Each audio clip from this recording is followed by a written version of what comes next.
Live entertainment show. Entertainment show with Ajmal Khan Shobi. On every Monday and Tuesday at 1 a.m. to 3 a.m. Only on FM 100 Pakistan. FM 100 Pakistan. लोग FM 100 Pakistan के Karachi station से अजमल खान शोबी की जानिब से अस्सलाम वालेकुम और अस्सलाम वालेकुम पाकिस्तान। कैसे आप सब ठीक ठाक है, खैरियत से?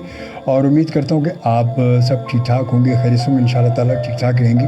बहुत सारी दुआएं आपके लिए, और यकीनन आपको पता है कि दुआ का मसला वही कि जब हम किसी के लिए दुआ करते हैं और किसी के लिए भला चाहते हैं किसी का, तो रब ताला हमारा भला उससे पहले कर देता है, क्योंकि रब ताला खुश होता है कि जब आप खल्क़े खुदा के लिए भलाई चाहते हैं, दूसरों के लिए अच्छाई चाहते हैं, दूसरों के की मदद करना चाहते हैं, दूसरों का एहसास करते हैं, दूसरों के दुख सुख में शामिल होना चाहते हैं। ये बड़ा ज़रूरी है। मगर आजकल के दौर कुछ ऐसा हो गया कि हर शख्स कहते हैं पति अपनी अना में और ख़ुद गर्ज़ हो गया, बिल्कुल अना परस्त हो गया बिल्कुल, और ये नहीं सोचता कि वो क्या नहीं, वो कहता है कि बस मेरा फ़ायदा मेरा फ़ायदा मेरा फ़ायदा मेरा फ़ायदा। और ये जहाँ मैं लग जाती है, वो मैं हमेशा हमें ऊपर से नीचे लाती है, नीचे से ऊपर नहीं लेके जाती, बल्कि हम जितने भी ऊपर पहुँचे, जितने बड़ी शख्सियत हों, मगर एक वक्त आता है कि हमारी वो पहचान, वो सब कुछ खो देते हैं हम अपनी मैं के चक्कर में, कि जो कभी हुआ करती थी, क्योंकि उस मैं ही ने हमें यहाँ तक पहुँचा दिया होता है।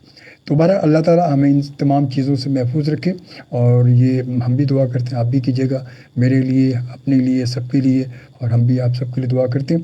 तो आज का प्रोग्राम आपको पता है कि लाइव एंटरटेनमेंट शो मेरा होता है एक दिन, और एक दिन मैं गज़ल का प्रोग्राम करता हूँ। तो आज मैंने जिस शख्सियत को बुलाया वो आप देख तो रहे होंगे, देखने वाले तो देख रहे होंगे, हो सकता है पहचान भी जाएँ वो, और सुनने वाले बहरहाल वो यकीन सोचे होंगे कौन सी शख्सियत है। तो जनाब बिल्कुल मेरी कोशिश होती है कि मैं यूथ के हवाले से कुछ ऐसे लोगों को आपके सामने लेकर आऊँ, ऐसे आपको मिलवाऊँ कि जो अपनी मेहनत से, अपनी जस्तुजू से, अपनी तगदौ से अपनी मंजिल को पाने की जस्तुजू करते हैं, तो मंजिल तक पहुँचते कैसे हैं, मंजिल तक पहुँचा कैसे जाता है। मंजिल कभी भी हमारे पास खुद नहीं आती, हमें मंजिल तक जाना पड़ता है, मंजिल तक पहुंचना पड़ता है। और मंजिल तक पहुंचने के लिए जज्बा जब तक आपका सच्चा ना हो, जब तक आप मेहनत ना करें, जब तक आप जस्तुजू ना करें, और जब तक आपका कोई टारगेट ना हो, आप कभी भी अचीव नहीं कर सकते, और जब तक ये तमाम चीज़ें मुमकिन ना हो। और ये तमाम चीज़ें मुमकिन जब हो जाती हैं, तो फिर मंजिल खुद आपके सामने आ जाती है, और आपके बिल्कुल सामने होती है। बस आप ऐसा लगता है कि जैसे बस अभी मैं कदम बढ़ाऊंगा और मैं अपनी मंजिल को छू लूँगा।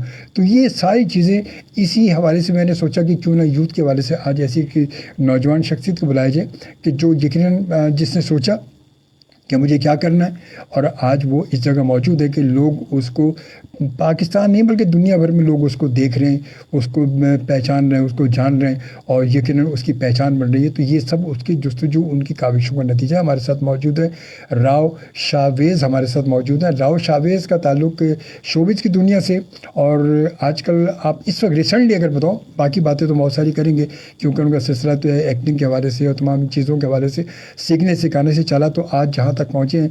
आज अगर आप हम टीवी से ड्रामा देख रहे होंगे, और वो ड्रामा शुरू, अभी एक नया सीरियल शुरू हुआ, 30 मई से शुरू है, और उसका नाम है तेरी छाँव में।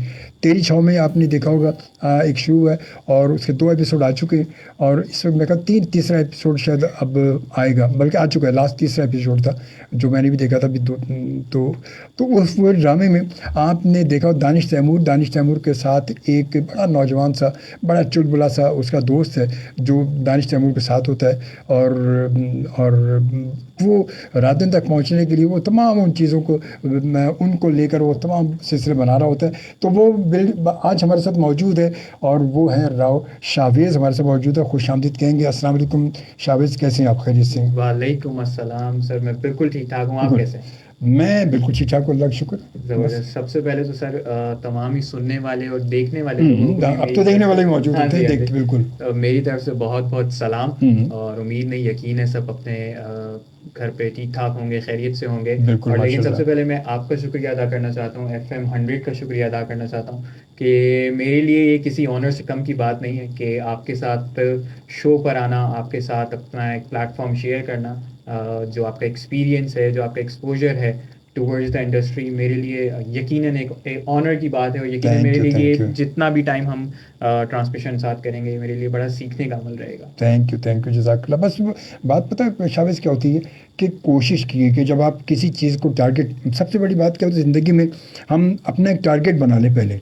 अब आमतौर पे हम क्या होता है कि हम घूम रहे होते हैं और कह रहे हो यार ये मिल गया तो ये भी कर लेंगे, अच्छा चलो ये ट्राई करते हैं, अच्छा ये ट्राई करते हैं, ये ट्राई करते हैं, और ट्राई में पता चलता है कि अब ज़िंदगी गुजार देते हैं और हम कहीं भी नहीं होते। एंड जब होता है तो क्या होता है, कुछ भी नहीं है, हमें कोई भी नहीं जानता। वो कहता अच्छा यार ये तो अभी एम ही घूमते रहता है ये बंदा, तो इसको कल मैंने वहाँ देखा था, ये कल सिंगिंग कर रहा था, आज ये एक्टिंग कर रहा है, और कल देखो ये यहाँ कर रहा है, कल परसों वहाँ कर रहा है, तो वो सिलसिला। मगर जब हम एक टारगेट बना लेते हैं कि मुझे ये करना है और मुझे अपनी मंजिल, मेरी मंजिल यही है, मुझे इस मंजिल तक पहुँचना है, तो फिर एक वक्त आता है कि इंसान अपनी पहचान बना लेता है, लोग उसको जान लेते हैं, क्योंकि वो टारगेट अपना करके सीधी। हम घर से जब निकलते हैं, आप जगह आज घर से निकलें तो ये सोच के निकलें कि आपने एफर्मेटिव जाना है, आपका टारगेट था, मंजिल अपने बांध, तो आप सीधे पहुंच गए यहाँ पर।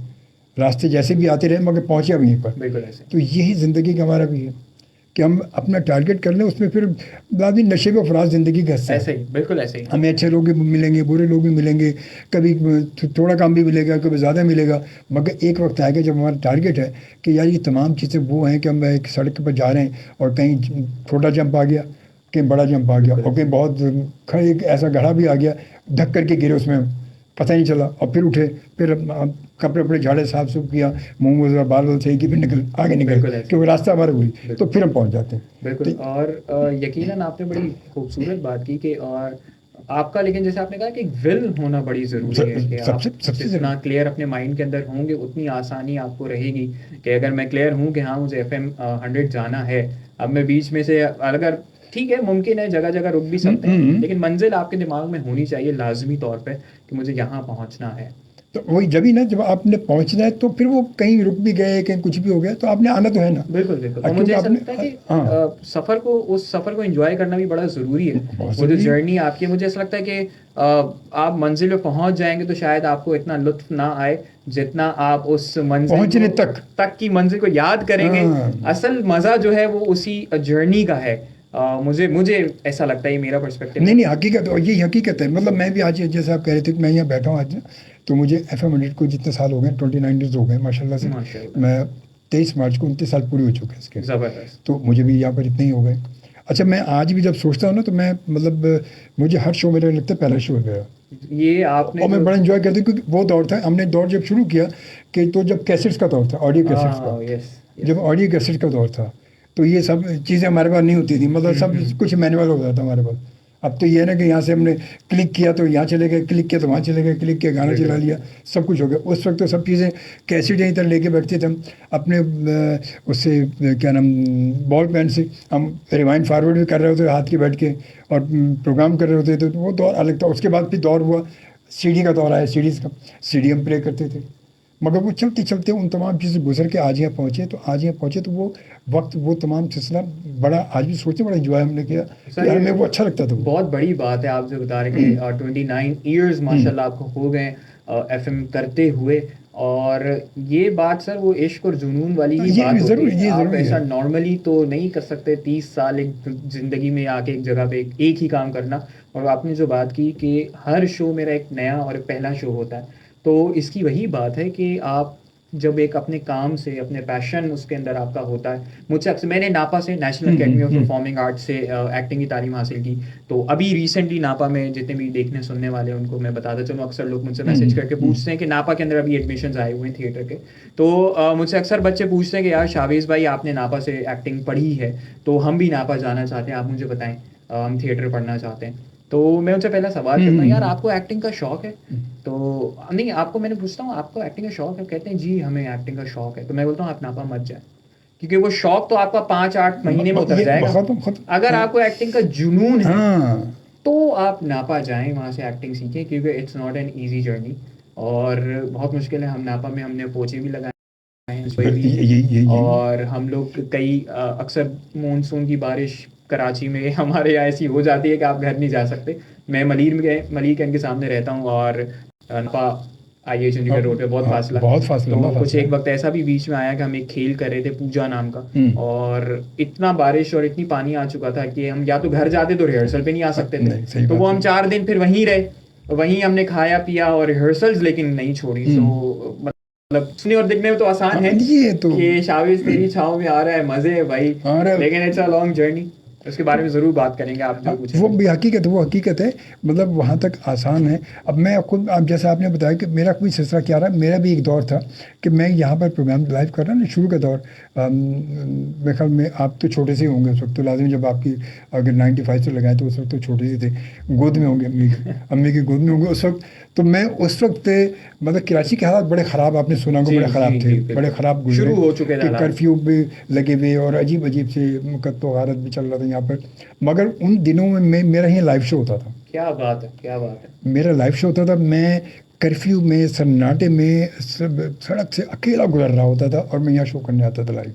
वाह, लाइव शो होता था, मतलब ये सोचे समझे बगैर कि क्या होगा। मतलब मेरी वालदा, अल्लाह उनकी मग़फ़िरत करे, तो मेरी वालदा रोती थी कि नहीं अजमल नहीं जाओ तुम, बेटा नहीं जाओ, नहीं। मैंने कहा नहीं अम्मी, लोग मेरा इंतज़ार करेंगे, लोग मेरा इंतज़ार करेंगे। क्या बात है सर। कहती लोगों को क्या पता, तुम नहीं जाओ, लोगों को पता कि हालात क्या है। मैंने कहा नहीं, मुझे जाना है, मुझे जाना है। शो आपका होता था उन हालात में भी, उन हालात में भी कि लोग परेशान होते थे, लोग मेरे प्रोग्राम में लोग लाइव कॉल करते थे और लोगों को मैं दिलासे और तसल्ली दे रहा होता था जब पीछे से आवाज़ें आ रही होती थी। बड़ी बात है सर। खड़ा खड़ा खड़ा आवाज़ें आ रही होती थी। मतलब हम आर्टिस्ट की यही तो खूबसूरती है सर कि हर तरफ अगर मारा मारी है तो हम वो एंटरटेनमेंट का जरिया, जैसे कोविड में हुआ। बिल्कुल बिल्कुल सही, कोविड में भी यही था, कोविड का भी ये सिलसिला। बहुत सारे जो हमारे बहुत सारे लोग ऐसे हैं कि नहीं है, बहुत सारी चैनल्स पर, टीवी पर बहुत सारी रिकॉर्डिंग आपको तक रोक दी गई, सारी रुक गई, मगर मैं कोविड के दौरान भी मेरा हर शो लाइव था। क्या बात है सर। कोविड के दौरान भी मेरा हर शो लाइव था। जबरदस्त। अच्छा, मेरा जैसे नौमान ने आपको बताया कि मैंने कभी भी कोई अपने जानबूझ के कभी मेरा कोई ऐसा मिस नहीं हुआ। मेरे हादसात अभी दरमियान में कुछ 3-4 साल में हादसात रहे मेरे, क्योंकि अभी आपने देखा मेरा चलने में थोड़ा मसला ये वो, तो दरमियान में ऐसा है कि जब तक मैं बेड पर रहा हूँ ना, प्लास्टर मेरी टांगों पर आए, मेरी टांग का एक्सीडेंट हुआ तो मेरी टांग के लिए प्लेटें वगैरह लगी मेरी टांग में, तो मैं जब तक बेड पर रहूँ, जब जैसे ही मैं बेड से उठा हूँ, मैं जैसे ही मुझे डॉक्टर ने कहा कि आप वॉकर लेके चलें, मैंने अपने बॉस से बात की और मैं वॉकर से ही प्रोग्राम। सर मुझे तो लग रहा है अगर आपने यकीनन ये भी पूछ लिया होगा, यार मैं बेड पे लेटा हूँ, अगर रेडियो सेटअप इधर आ सकता है तो मैं यहाँ से भी शो कर दूंगा। यकीन करें, ये भी था कि काश के ऐसा होता तो यहाँ से कर लेता, मगर ऐसा मुमकिन नहीं था। अल्लाह पाक हम सबको इतना कंसिस्टेंट और मेहनती बनाया आप जैसा। क्योंकि जब तक ज़रूरी होता है कि आप अगर पता, जब वही बात है कि एक शौक, आपने सही कहा था, शौक है, जुनून जब होता है ना, तो जुनून में फिर आप अंधे होते हैं, फिर ऐसा ही है सर। फिर आपका टारगेट, आपकी जहन एक ही तरफ होता है, फिर कुछ नहीं होता। मुझे मैं नापा गया, फर्स्ट ईयर में था मैं, या शायद गालिबन मैंने शॉर्ट कोर्स भी किया, पहले 3 महीने गया मैं शॉर्ट कोर्स में था। अरशद महमूद साहब, उनकी एक क्लास हुई थी और सब बच्चे बैठे हुए थे, मैं भी बैठा हुआ था। उन्होंने मुझसे एक बात की कि सबसे वो एक बात कह रहे थे कि क्या आपको लगता है, जब आपको ऐसा लगना चाहिए, आप इस एक्टिंग फील्ड में या इस थिएटर के अंदर आप जब आएँ, जब आपको ऐसा लगना शुरू हो जाए कि अगर मैं एक्टिंग नहीं करूंगा तो मैं मर जाऊंगा, क्या तो मैंने उस टाइम मुझे ये बात, उन्होंने ये एक ऐसी बात हो गई कि एक्टिंग नहीं करूंगा तो मैं मर जाऊंगा या क्या होगा, और मैंने बोला ऐसे भी नहीं होता।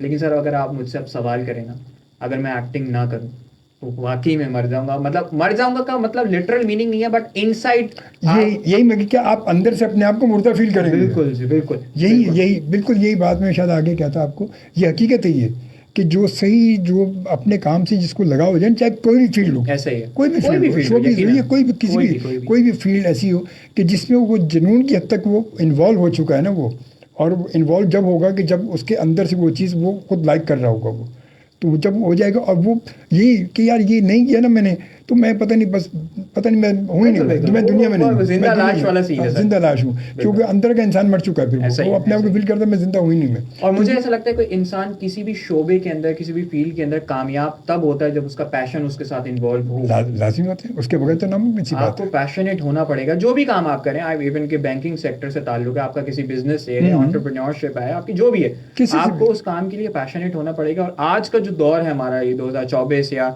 ये हमारी 20th सेंचुरी जो चल रही है, ये बहुत फास्ट फॉरवर्ड दौर है और बड़ा कट थ्रोट कंपटीशन है। इधर आपके पीछे हज़ारों लोगों की लाइन है जो आपसे बेहतर कर रहे हैं। तो आपको मैं सर शाहरुख खान का काफ़ी बड़ा फ़ैन हूँ, मतलब कि उसकी जर्नी के वो भी, जैसा भी हमें पता है कि दिल्ली का एक आम सा लड़का, is the mega king superstar of this world right now. तो मुझे वो ये शाहरुख खान का एक इंटरव्यू था कि मैं जो सुन रहा था, तो वो कह रहा था आपको अगर बहुत बड़ा आदमी बनना है, आपको बहुत सक्सेसफुल आदमी बनना है, तो आपको एंजाइटी भी होगी, आपको डिप्रेशन भी होगा, आपकी नींदें भी पूरी नहीं होंगी, आपको सेहत भी खराब होगी, आपका मूड अच्छा नहीं है तब भी काम करना पड़ेगा, बहुत अच्छा है तब भी काम करना पड़ेगा, सेक्रीफाइस करना पड़ेगा, तो आप बन सकते हैं। लवाजमात आपको अदा करने पड़ेंगे कामयाब इंसान बनने के लिए। और ये हकीकत है, ये हकीकत है। मतलब आप कहते हैं अपने आप को जहर मार करेंगे ना कि जब आप जहर पीने के बाद भी बिल्कुल आपको आप देख रहे हैं सर, आप रात 1 बजे शो हम्म। शुरू करते हैं, 3 बजे खत्म करते हैं। कोई नॉर्मल इंसान इस टाइम शायद सो जाए, लेकिन आपका पैशन है। अमूमन लोग हमारे अमूमन यही होता है कि कभी होता है बहुत सारे जो इनका ताल्लुक नहीं कहते यार अभी रात को कौन सुनता होगा। बिल्कुल। अच्छा सुनने वाले भी ऐसे, फिर हमारे अलग से सुनने वाले भी ऐसे बिल्कुल ऐसे ही सर, सुनने वाले भी ऐसे ही कि रात को 3 बजे जाकर लाइव कॉल होती है। लाइव कॉल हम जब लाइव कॉल लेंगे तो आप देखिएगा लोग बात करेंगे कहाँ से लाइव कॉल आती है। क्या बात है। लोग मतलब सुनने वाले भी साथ साथ ऐसे हैं, बहुत हम करने वाले क्या सुनने वाले भी लोग बहुत बेशुमार लोग ऐसे। खैर बहरहाल ये गुफ्तगू चलती रही हमारी। ये मुझे बताएं कि इब्तदा कैसे की, मतलब शावेज ये यहाँ तक पहुँचा कि तेरी छाँव में कैसे, उसकी छाँव में कैसे आ गई ये तेरी छाँव में कैसे कैसे आ चुका, कैसे मतलब क्या आपने इब्तदा कहाँ से की, कैसे किया, कि सिलसिला क्या रहा? क्या मेरा सिलसिला सर कुछ ऐसा है कि मैं इकलौता बेटा हूँ माशाल्लाह, और हमेशा मेरे फादर का बिजनेस है कस्टम क्लियरिंग फॉरवर्डिंग का। हमेशा से यही माइंडसेट रहा कि बड़ा होना है, बिजनेस करना है। मैंने आईकॉम किया, फिर मैंने बीकॉम किया, फिर मैं एमबीए चला, एमबीए मेरा स्टार्ट हो गया। और उसके बाद बट मुझे हमेशा से लगता था कि अभी देयर इज समथिंग मिसिंग, कुछ मिस है। मतलब मैं बहुत मेहनत करता था पढ़ाई करने में ना, अपनी कॉमर्स की जो भी होती थी, लेकिन मैं उतना डिलीवर कर नहीं पाता था, मेरे रिजल्ट्स वैसे नहीं आते थे, मैं जितनी भी मेहनत कर लूँ। तो मेरा सर एमबीए में एडमिशन हो गया है, मैं कराची यूनिवर्सिटी में बैठा हुआ हूँ, फर्स्ट सेमेस्टर का कोई दूसरा हफ्ता चल रहा है। और तब मैंने सोचा यार कि कुछ बात नहीं बन रही, क्या करना चाहिए। तब मैं बहुत सारी चीज़ें ट्राई भी कर चुका था, मैं डिबेट कॉम्पिटिशन भी कर चुका था, मैं कॉलेज लेवल पे स्टेज परफॉर्म कर चुका था, मैंने अपने स्कूल में परफॉर्मेंस वगैरह दी थी। और उन दिनों हमने फिल्म देख ली सर, देवदास। क्या और फिर देवदास ही बन गया। फिर एक्टिंग के हवाले से तो देवदास बन गया, बिल्कुल सही है। तब तक मुझे बीइंग वेरी ऑनेस्ट मुझे नहीं पता था कि एक्टिंग भी कोई एक बाकायदा एक चीज़ है जो आप कर सकते हैं। तो उस टाइम वो शाहरुख भाई की आंखों से भी जब मैंने देखा कि यार ये तो आंखों से भी एक्टिंग फेंक रहा है, दिस इज समथिंग। इत्तेफाक ऐसा हुआ कि हमारे एक इलाके में जानने वाले थे, उनके जानने वाले हमारे सुपरस्टार इमरान अब्बास, उनसे राब्ता हो गया। तो उन्होंने मुझे बताया कि एक्टिंग अगर सीखनी है तुम्हें तो तुम नापा जाओ। अभी तक घर में यही पता है कि हम एमबीए करने जा रहे हैं, अच्छा, लेकिन हम वहां से निकल जाते हैं नापा। अच्छा, शुरू में तो कोई हमें नापा के बारे में नहीं आज सच पता था, और वो ना अंदर जाने देते थे, कहते कोई एडमिशन नहीं है। एक दिन इत्तेफाकन से वो गार्ड साहब वहाँ पे मौजूद नहीं थे, तो हम अंदर चले गए। और वहाँ पे जाके उन्होंने बोला भाई एक फॉर्म बाकी बचा है और 3 महीने का कोर्स है, अगर करना है तो कर लो। मैंने बोला भाई करना है। हमने जल्दी से फॉर्म, पैसे सब कुछ भर दिए, और अभी भी घर पे नहीं पता है। मेरे ख्याल से नापा का कोई 1-2 हफ्ते गुजर चुके थे स्टार्ट हुए हुए। फिर मैंने अपनी अम्मी को बताया कि भाई मैंने एमबीए नहीं छोड़ा। काफ़ी परेशानी, हंगामा क्रिएट हो गया, लेकिन इस तरीके से मैं नापा पहुंच गया। मेरी खुशनसीबी ये रही कि मैं सीधा स्ट्रेट, मैंने कभी कुछ स्टार्ट किया तो मैं नापा से ही किया। गुड। इसके बीच में एक छोटा सा वाक्य मैं कोट कर दूं, थोड़ा फनी मजाहिया भी है लेकिन बड़ा मोटिवेशन है। कि एक फिल्म आई थी गालिबन फिरोज खान और सजल अली की, जिंदगी कितनी हसीन है, जिंदगी कितनी हसीन। एक फिल्म थी, वो मेमन हॉस्पिटल में शूट हो रहा था। मैंने अपने कजन से एक ऐसी मजाहिया तौर पे कह दिया कि भाई मुझे एक्टिंग करनी है। अच्छा। उसने बोला यार मसला ही नहीं है, मैं तुझे करवा दूंगा। 2-4 दिन बाद उसका कॉल आई कि भाई फिल्म का सीन है शावेज भाई, और आपको सजल अली फिरोज खान की फिल्म है, आपको सुबह 7 बजे आ जाना मेमन हॉस्पिटल। और मैं सोचूं, मैं इतनी प्लानिंग्स बना रहा था, ये तो इतना आसान काम है, ये तो फिल्म मिल गई। हम तैयार होके, जितना हो सकता था मुमकिन तौर पे तैयार होके मैं पहुंच गया मेमन हॉस्पिटल सुबह 7 बजे। 7 क्या, दोपहर के 2 बज गए, शाम के 4 बज गए, रात के 8 बज गए। उन्होंने बोला भाई शावेज भाई आपका सीन आ गया। अच्छा जी, रिफ्रेश वगैरह हुआ, मैं गया सेट पे, और वो एडी असिस्टेंट डायरेक्टर आया। उसने बोला कि आपका सीन ये है कि आपने ना, फिरोज खान वहाँ से स्ट्रेचर लेके आ रहे हैं भागते हुए, और दरवाज़ा खोलेंगे। मैंने फिर क्या करना है, और कह रहे वो जैसे ही आपके करीब आए तो आपने ना कैमरे से क्रॉस कर जाना। अच्छा। मैं तो कुछ सेकंड के लिए तो मैंने बोला क्या मतलब क्रॉस कर जाना है, फिर क्या करना है? बोला यही सीन है, यही बस अपने दरवाजा खोल रहे हैं। हाँ, तो मैं बड़ा डिमोटिवेट हो गया वाला, लेकिन चलो फिर भी इसमें भी जितना हो सकता उतना कर देते। तो कैमरा एक्शन हुआ, फिरोज खान ने दरवाजा खोला, भागता हुआ स्ट्रेचर लेके आया। अब हम बिल्कुल स्लो वॉक करते हुए कैमरे में देखते हुए जा रहे कि यार यही शॉट अच्छा दे दे। और डायरेक्टर ने कट बोला, सर इतनी बड़ी टेबल जितनी गाली उन्होंने मुझे दी, और उन्होंने बोला निकालो इसको, ये पता नहीं कौन है, कहाँ से लेके आते हो। तो सर बस वो दिमाग में हिट कर गई बात, और वो मतलब ऐसी हिट की कि मैंने बोला यार अब करके दिखाना है, अब करना है तो यही करना है और करके दिखाना है इसको। बस वो फिर एक जिद बन गई, और जिद फिर जुनून में कन्वर्ट हो गया, और फिर जुनून में कन्वर्ट ऐसा हुआ कि फिर आपको असातिज़ा मिल गए, ज़िया मोहिद्दीन साहब जैसे, क्या बात है, राहत काज़मी, खालिद अहमद और अरशद महमूद, इन सब की जब निगरानी में चले गए तो वो पैशन को डायरेक्शन मिल गई बेसिकली। जब आपके पैशन को डायरेक्शन मिल जाए ना तो सफ़र बहुत आसान हो जाता है, बहुत आसान होता है। और उनके एक्सपीरियंस, उनकी टीचिंग, उनकी गाइडेंस से ना सिर्फ एक्टिंग में आपको फ़र्क पड़ता है, मुझे तो ऐसा लगता है कि मेरा पर्सपेक्टिव ऑफ थिंकिंग, मेरे सोचने का नज़रिया बदल गया। मगर बात ये भी पता, आपकी बात काट रहा हूँ मैं शाबिश, कि ये तमाम लोग आपको मिल तो गए ना, अब बात है कि मिलना सबसे बड़ी बात नहीं है, वो जो बात करें उसको अब आपने घोल कर पीना जो है ना, सबसे बड़ी बात वो है। बिल्कुल ऐसा ही सर, मतलब मिलना तो आपको बहुत सारे लोग मिल जाएंगे ऐसे, जो आपको बहुत कुछ आपको गाइड भी करेंगे, बहुत आपको पढ़ाएंगे भी सही, ऐसे मगर बात है आपने उसको समझा क्या है, कब तक बिल्कुल ऐसे समझेंगे उसको, कहते उनके उन तमाम चीज़ों को घोल कर पिएंगे तो वो दवाई, कहते हैं दवाई जब गोली अंदर जाएगी तो असर करेगी ना वो। बिल्कुल असर, मतलब अब हाथ में रख के बैठे ना कि मेरी दवाई है, मेरी दवाई, मेरी दवाई, और मुंह में लिया फेंक दिया, मुंह में लिया फेंक दिया, तो असर क्या करेगी? बिल्कुल सही कहा। तो जब वो गोली अंदर जाएगी तो असर करेगी वो। और जब मैं यही मेरे साथ असल में हुआ कि अब जो मैं जैसे आपको बताया, मैं बहुत मेहनत करता था MBA, अब BCom वगैरह में, लेकिन रिजल्ट्स वो नहीं आते थे मेरे। मैं शॉर्ट कोर्स में मेरा एडमिशन हो गया, 3 महीने स्टार्ट हुए, मैं नापा आया, मैंने history of theatre, history of drama, acting, diction, तलफ़ुज़, ये सब पढ़ना शुरू किया। और मतलब मैं ऐसा होता था, मैं घर जाता था, मेरा दिल करता था कि मैं वापस कब आऊँगा ये सब पढ़ने के लिए। तो आपका जो पैशन था, आप उस जगह पे पहुँच जाएं तो आपको फिर मुझे लगता है कि वो मेहनत आप हल्की सी करें वो डबल होना शुरू हो जाती है। तो फिर यही होता रहा कि मेरा शॉर्ट कोर्स बहुत अच्छा रहा। मीसम नकवी हमारे अभी डायरेक्टर वो अपॉइंट हो गए बिग बैंग में, बेटियां, और काफ़ी अभी मायरी बहुत हिट ड्रामा उन्होंने डायरेक्ट किया माशाल्लाह। तो वो मेरे पहले उस्ताद थे जिन्होंने मुझे एक्टिंग के बारे में बताया, और उन्होंने मुझे मशवरा दिया कि आप तुम लॉन्ग कोर्स में आओ। और फिर सिलसिला चलता रहा, थिएटर करते करते, ज़िया साहब की क्लासेस लेते लेते मेरे साथ लकी मैं इस तरीके से रहा कि मैं सेकेंड ईयर या फर्स्ट ईयर के एंड में था तो मुझे कमर्शियल मिल गया नेशनल अचार का, और उसके बिलबोर्ड्स लग गए। तो उसका भी बड़ा मज़ेदार सीन हुआ कि कमर्शियल हम लोग करने गए, पहली दफ़ा मैंने सेट देखा, इतनी बड़ी, इतने प्रोटोकॉल देखा कि हमारे लिए जूस आ रहा है भाई, क्या बात है। मैंने कहा वाह यार ये तो मज़ेदार बात हो गई। शूट हो गया पूरा, अब बस दिन घंटे इंतज़ार किया हमने उसका कि वो एड रिलीज़ हो। सर एड रिलीज हुआ, पूरे घर वाले बैठे हुए थे कि एड आ गया शावेज का, हमारा सीन ही कट गया, हम आए नहीं उसमें। अच्छा। और वो इतना कोई दुख लगा कि मैं बाकायदा आंसुओं से रोया था कि मैं इतना दिल से वो ऐड करके आया था। हालांकि मुझे पैसे मुआवजे उसका अच्छा मिला, सही मिल गया, लेकिन उस वक्त तो हमारे लिए हमारी स्क्रीन सब कुछ है। तो ऐड कट गया, बहुत दुख हुआ, और मतलब इतना दुख हुआ कि आंसुओं से मैं रोया। लेकिन वो ऐड कुछ अरसे में 4 से 5 दिन के अंदर किसी वजह से बैन हो गया कि वो कोई कॉपीराइट्स का इशू आ गया, ऐड हट गया। उसके बाद पोस्टर्स रिलीज हुए। अच्छा। पोस्टर्स में कोई भी बंदा नहीं है, सिर्फ राव शावेज है। क्या और वो पोस्टर इस्लामाबाद में लगे, पेशावर में लगे, कराची में लगे। So that was a very first and big thing for me, जो कि फिर मेरे घर वालों को भी लगना शुरू हुआ, हमारे वालिद साहब को भी लगा कि यार ओके भाई सही हो रहा है, जो भी हो रहा है, बेटा कुछ बन गया भाई, बेटा।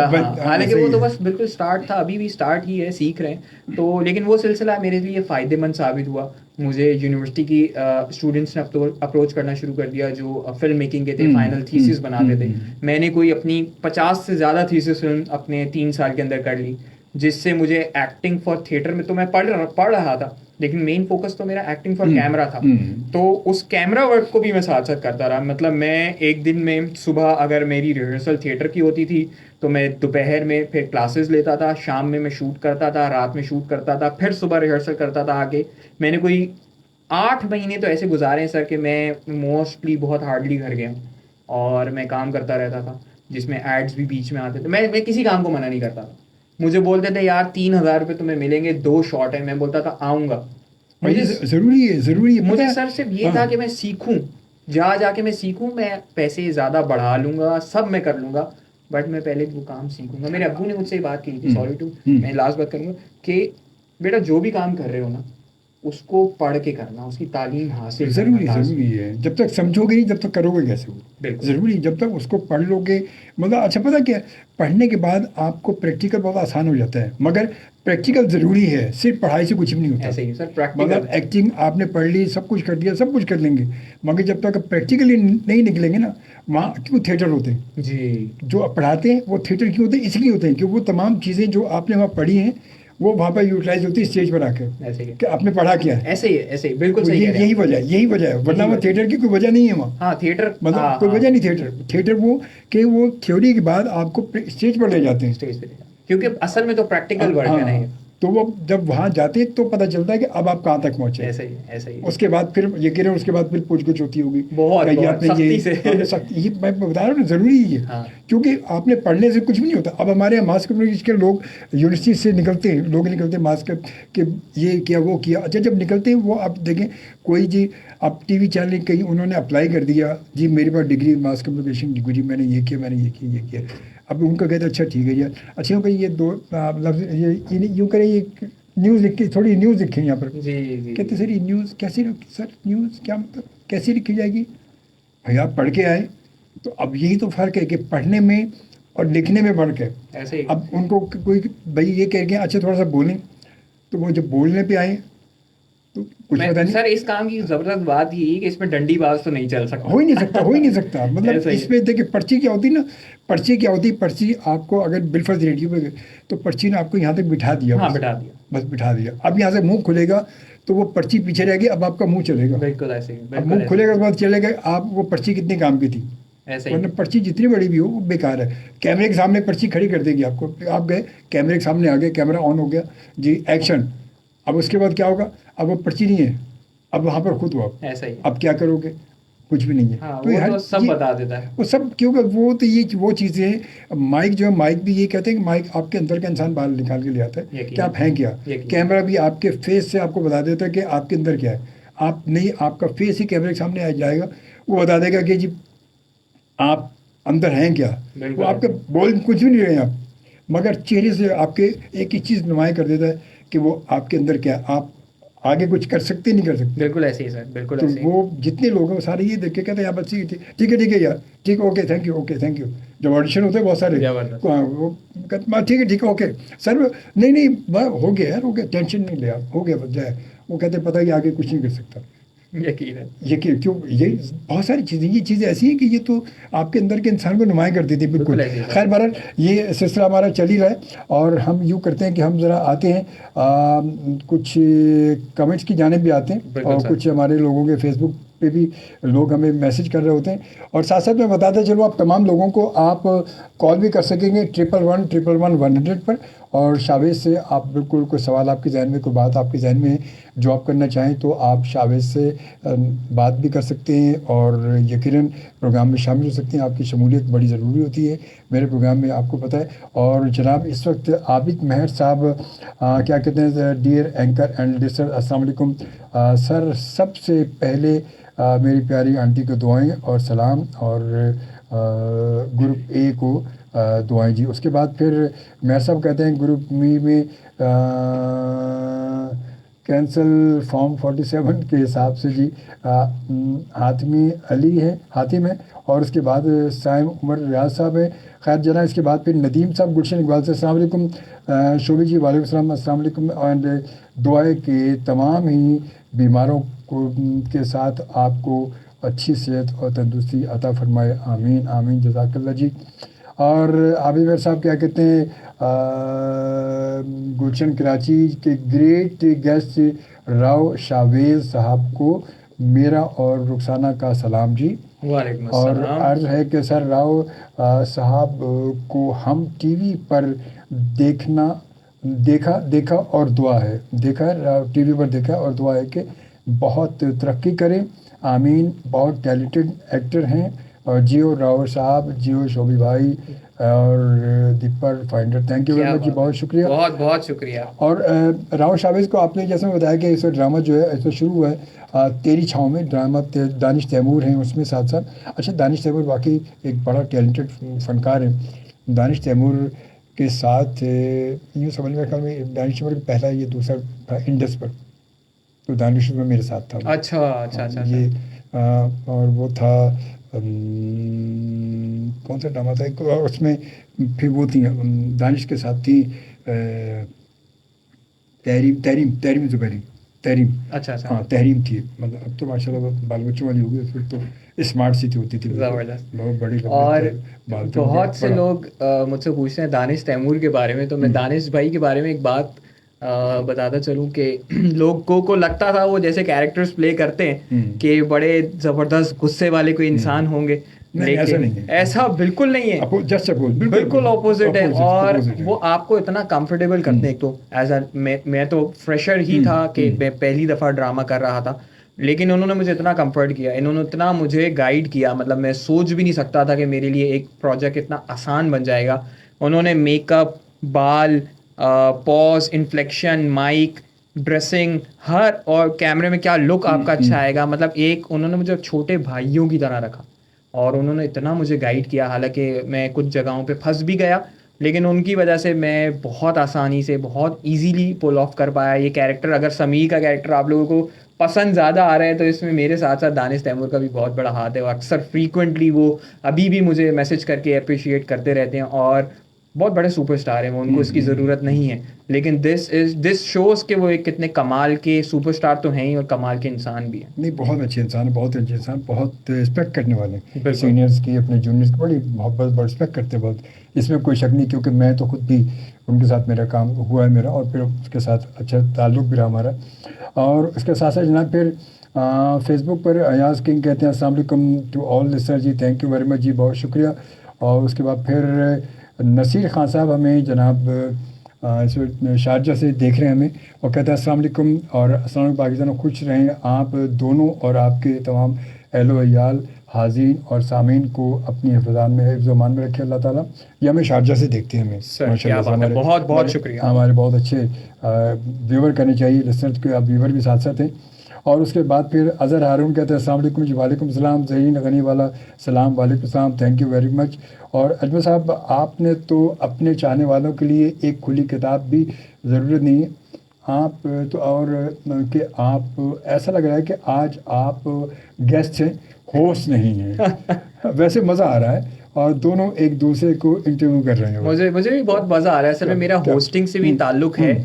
गवर्नर हाउस इन ओसाका और भी बहुत सारे ब्रांड्स हैं जिनके लिए मैं होस्ट करता हूँ। मैं हम टीवी के लिए भी एक शो होस्ट कर चुका हूँ, फूड कहानी के नाम से। अच्छा। और जिसमें हम पूरे कराची का फूड कवर करते थे। हम टीवी के ऊपर शो आता था, हम मसाला के ऊपर आता था शो। और अभी हमारा एक शो आने वाला है जो कि हम कराची से स्कर्दू तक के पूरे पकवान जितने भी हैं कल्चरल वो कवर करेंगे इंशाल्लाह ताला। तो मुझे भी आज बड़ा मजा आ रहा है। ये तो मेरे ख्याल वही होगा, फिर फूड ट्रैवल होगा। फूड ट्रैवल, जी फूड ट्रैवल बिल्कुल। लोगों को वो इतना पसंद है, हालांकि मेरी सेहत काफ़ी बढ़ चुकी है ये फूड शो कर करके।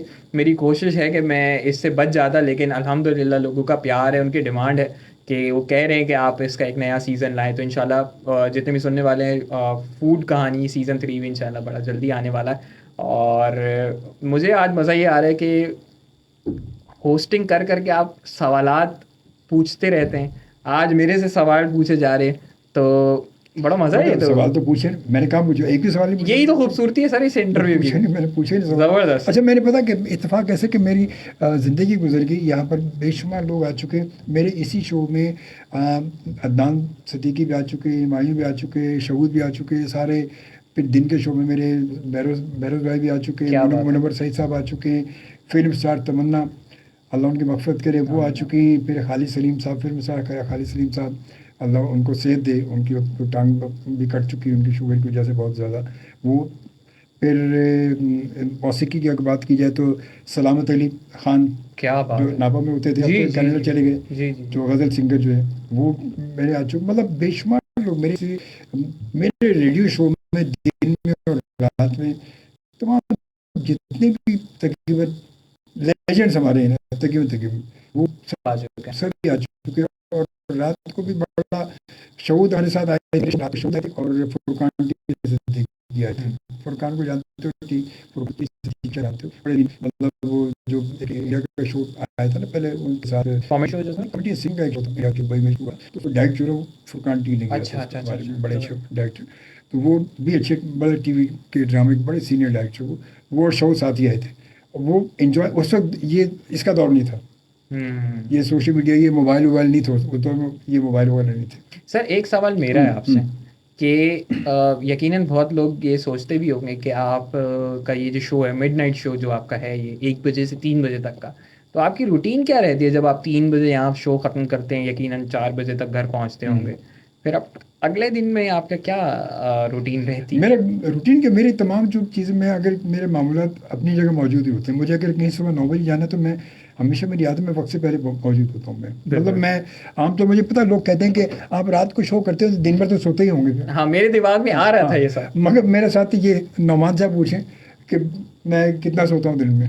मतलब मेरी ये हालत है कि मैं अगर यहाँ से जाता हूँ मैं शो करके, और उसके बाद मुझे सुबह 9 बजे के पहुँचना है तो मैं अपने घर से 8 बजे निकल जाता हूँ। क्या बात है! मैं हमेशा से मेरा मामूल रहा, मैं यहाँ भी मेरा शो ये आज, अब तो नमान की ज़रा थोड़ा आगे पीछे टाइम हो जाता है हमारा, वरना मेरा मामूल पता, मेरा 1 बजे शो होता है और मैं तकरीबन 12 बजे यहाँ मौजूद होता हूँ। मैं भी सर टाइम पे पहुँचता हूँ। ये जो लड़का है ना, ये लेट करा देता तो करवा देता है, बट मैं टाइम पे पहुँचता हूँ। ये असद भाई भी हमारे साथ मेरे मैनेजर हैं, बड़ा ज़बरदस्त माशाल्लाह काम करते हैं। मजाक के जोक्स असाइड के अक्सर मैं थोड़ा सा देर सवेर कर देता हूँ, लेकिन इस बंदे का कमाल ये है कि आपको अगर जैसे हमने यहाँ 12:30 का टाइम था तो ये अब बस 12 बजे से मुझे कॉल करना अच्छी बात है, ये बहुत अच्छी बात है। पता मैं आपको बताऊँ, आधी कामयाबी आपकी किसी मंजिल को पाने में, आधी कामयाबी आपकी है जो आप अगर टाइम के पंक्चुअल हैं तो। बिल्कुल सर, बिल्कुल। मतलब आपके आगे प्रोडक्शन में देखा जाए तो क्या होगा कि यार ये बंदा, अरे यार इस बंदे ये टाइम का बड़ा पाबंद है यार भाई, ये इसको ले लो यार, ये टाइम का बड़ा पाबंद है यार इसका। तो डन हो गया आज। सर ने बता दिया सर भाई आप कामयाब हैं। हकीकत है ये, मतलब आपकी आधी कामयाबी, आपकी कामयाबी का जो दारोमदार है ना, आधा वो तो आपके पंक्चुअलिटी पर है।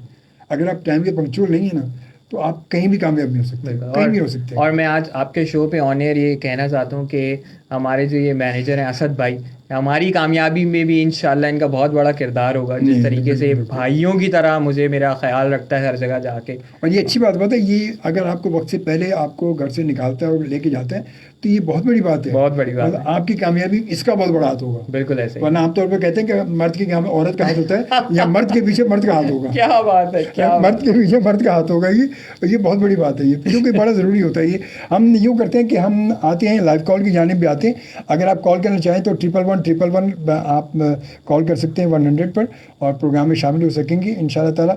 और सिलसिला ये रहेगा। अच्छा, इसके अलावा जो आप जब वहाँ रहे आपने, तो उसके बाद फिर आपका थिएटर का सिलसिला, अपने थिएटर वहाँ की क्या रहा थिएटर? सर मैंने तकरीबन शॉर्ट कोर्स के बाद फिर आगे बात कैसे निकली आगे? सर वहाँ पे शॉर्ट कोर्स के बाद जब आप लॉन्ग कोर्स में एडमिशन लेने जाते हैं तो फर्स्ट ऑफ ऑल आपको ऑडिशन देना होता है। उस ऑडिशन में आपको क्लियर, उस ऑडिशन में एक मोनोलॉग आपको मिलता है नापा की जानिब से जो आपको प्रिपेयर करना होता है। उसके बाद एक मोनोलॉग आपको अपने तौर पे तैयार करना होता है। फिर अगर आप उन दोनों ऑडिशंस में क्लियर हो जाएं, दोनों मोनोलॉग्स परफॉर्म करने के बाद, जब मुझे याद है कि मैं ऑडिशन रूम में गया तो सामने पैनल जो बैठा था, मेरी तो हवा उड़ चुकी थी उसको देख के।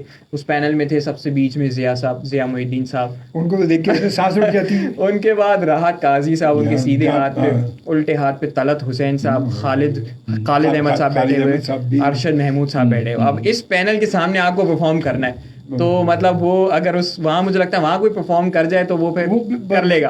कर लेगा। वरना तो आमतौर पर मैं कहता हूँ ऐसे पैनल के सामने तो सांस आ जाए तो बड़ी बात। बिल्कुल, मैं तो कहता हूं मेरी जिंदगी सबसे मुश्किल परफॉर्मेंस थी वही। ये वो है कि बहुत बुनियाद हमारे। तो उस ऑडिशन के बाद आपका एक इंटरव्यू होता है नापा एकेडमी के अंदर, वो भी क्लियर हो जाए तो फिर आपका लॉन्ग कोर्स जो है 3 साल का डिप्लोमा वो स्टार्ट हो जाता है। तो नापा में अब तो आई थिंक सेमेस्टर हो गया है, पहले ट्राइमेस्टर होता था, हर 3 महीने के अंदर आपको एक परफॉर्मेंस करनी होती थी। तो वो ट्राइमेस्टर की मतलब हमारे कोर्स की तो मैंने 9 थिएटर परफॉर्मेंसेज की हैं। उसके साथ मैंने तकरीबन 6 से 8 थिएटर परफॉर्मेंस कमर्शियल थिएटर की भी की है, जिसके अंदर हम इस्लामाबाद भी गए हैं परफॉर्म करने, लाहौर भी गए हैं परफॉर्म करने के लिए। मैंने प्लेस खुद डायरेक्ट भी किए हैं। अच्छा, अभी नापा में यंग डायरेक्टर फेस्टिवल हुआ था, उसके अंदर भी मैंने खेल डायरेक्ट किया है। और अभी इंशाल्लाह हम काफ़ी लोगों की डिमांड है कि मैं फिर से उसको करूँ, तो इंशाल्लाह ताला हम वो भी करेंगे। मैंने ह्यूमन राइट्स ऑफ पाकिस्तान के लिए भी खेल डायरेक्ट किया, फिर मैंने NED यूनिवर्सिटी के लिए भी खेल डायरेक्ट किया। तो बहुत ज़बरदस्त एक्सपीरियंस है। मुझसे अगर कोई पूछे कि शावेज़ भाई आप सच्चा सच्चा बताएं कि अगर आपको एक्टिंग इन थिएटर करनी है या आपको एक्टिंग इन कैमरा करनी है, तो मैं बग़ैर सोचे बोलूँगा एक्टिंग इन थिएटर करनी है। क्योंकि उसका जो एक लेवल है, उसका जो एक रिस्पॉन्स है, उसका एक चस्का मैं कह दूं अगर, तो गलत नहीं है कि आप वो जो 3 महीने एक थिएटर को बना रहे हैं, एक किरदार की आप रिहर्सल कर रहे हैं, एक बॉन्डिंग आप अपनी टीम से क्रिएट कर रहे हैं, फिर उसको आप 8 से 10 दिन ऑडियंस के सामने पेश कर रहे हैं, और आप उसी 2 घंटे में आपको पता चल जाएगा कि आपने क्या परफॉर्मेंस दी। It's all live, it's all there, लोगों के सामने रिस्पांस आपको जब भी मिल रहा है उसी टाइम आपको पता चल जाएगा। तो रिकॉर्ड होगा, फिर वो एडिट होगा, जैसे तेरी छाँव में तकरीबन कोई 1 साल पहले रिकॉर्डिंग शुरू हुई और अब जाके आया, वो तो आपने हाथ किया था ना, वो तो आपका तो उसी टाइम वहाँ पता चल जाएगा। और फिर उस कैरेक्टर का 8 या 10 दिन बाद जब वो शो ख़त्म हो जाता है तो वो एक दुख जो है कि यार अब मैं नहीं करूँगा इसकी रिहर्सल कर, तो सब बहुत मज़ा है, थिएटर का बहुत मज़ा है। लेकिन ऑब्वियसली आपको हमारे यहाँ पे अनफॉर्चुनेटली, लेकिन अब तो रुझान थिएटर का पड़ चुका है। Arts council of Pakistan, Ahmad Shah साहब का बहुत बड़ा किरदार है इसमें, नापा का बहुत बड़ा किरदार है इसके अंदर, कि लोग थिएटर की तरफ वापस आए हैं, लोगों ने देखना शुरू किया। फवाद खान हमारे एक, फवाद खान और सुलीन शक्कर 2 नापा ग्रेजुएट्स हैं जिन्होंने बहुत थिएटर डायरेक्ट किया, और उनकी वजह से यकीनन लोगों को पसंद आए, इतने कमाल परफॉर्मेंसेस उनको देखने को मिली हैं। सो आई एम ग्लैड। और जितने सुनने वाले हैं मैं सबसे दरख्वास्त करूँगा कि ख़ास करके नापा आर्ट्स काउंसिल के जो खेल हैं आप लोग ज़रूर जाके देखिए, बहुत ज़बरदस्त, बहुत नेक्स्ट लेवल ऑफ थिएटर हो रहा है, एक्टिंग हो रही है वहाँ पे, और वहाँ के बच्चे अब फाइनली मेन स्ट्रीम में आना शुरू हो चुके हैं। ये बहुत अच्छा साइन है हमारी इंडस्ट्री के लिए, क्योंकि हमें एक ही तरीके के चेहरे, एक ही तरीके की एक्टिंग देखने को बहुत ज़्यादा मिलने लगी थी। लेकिन आपने देखें जैसे बॉलीवुड ने इवॉल्व किया है, बॉलीवुड ने नवाजुद्दीन सिद्दीकी बनाए हैं, बॉलीवुड ने मनोज बाजपेयी बनाए हैं। आई थिंक मुझे ऐसा लगता है कि हमें भी उस वक्त की ज़रूरत है। नसीरुद्दीन शाह साहब, नसीरुद्दीन शाह साहब नापा बहुत दफ़ा आए, और पाकिस्तान में उन्होंने आके वहाँ से, अनफॉर्चुनेटली मैं उस टाइम पे नापा में नहीं था जब उनकी वर्कशॉप्स हुई, लेकिन मुझे ऐसा लगता है कि हमारी इंडस्ट्री भी फाइनली इस चीज़ को एक्सेप्ट करना शुरू की, जिसकी मिसाल मैं भी हूँ। हम बिल्कुल उस क्राइटेरिया को पूरा नहीं करते, बड़े जुल्फ़ें, गोरा रंग, कंची आँखें, और लेकिन अल्हम्दुलिल्लाह बहुत खुदा का शुक्र है कि ये मौके इंडस्ट्री हमें दे रही है, और इससे यकीनन इंडस्ट्री को फ़ायदा होगा, यकीनन होगा।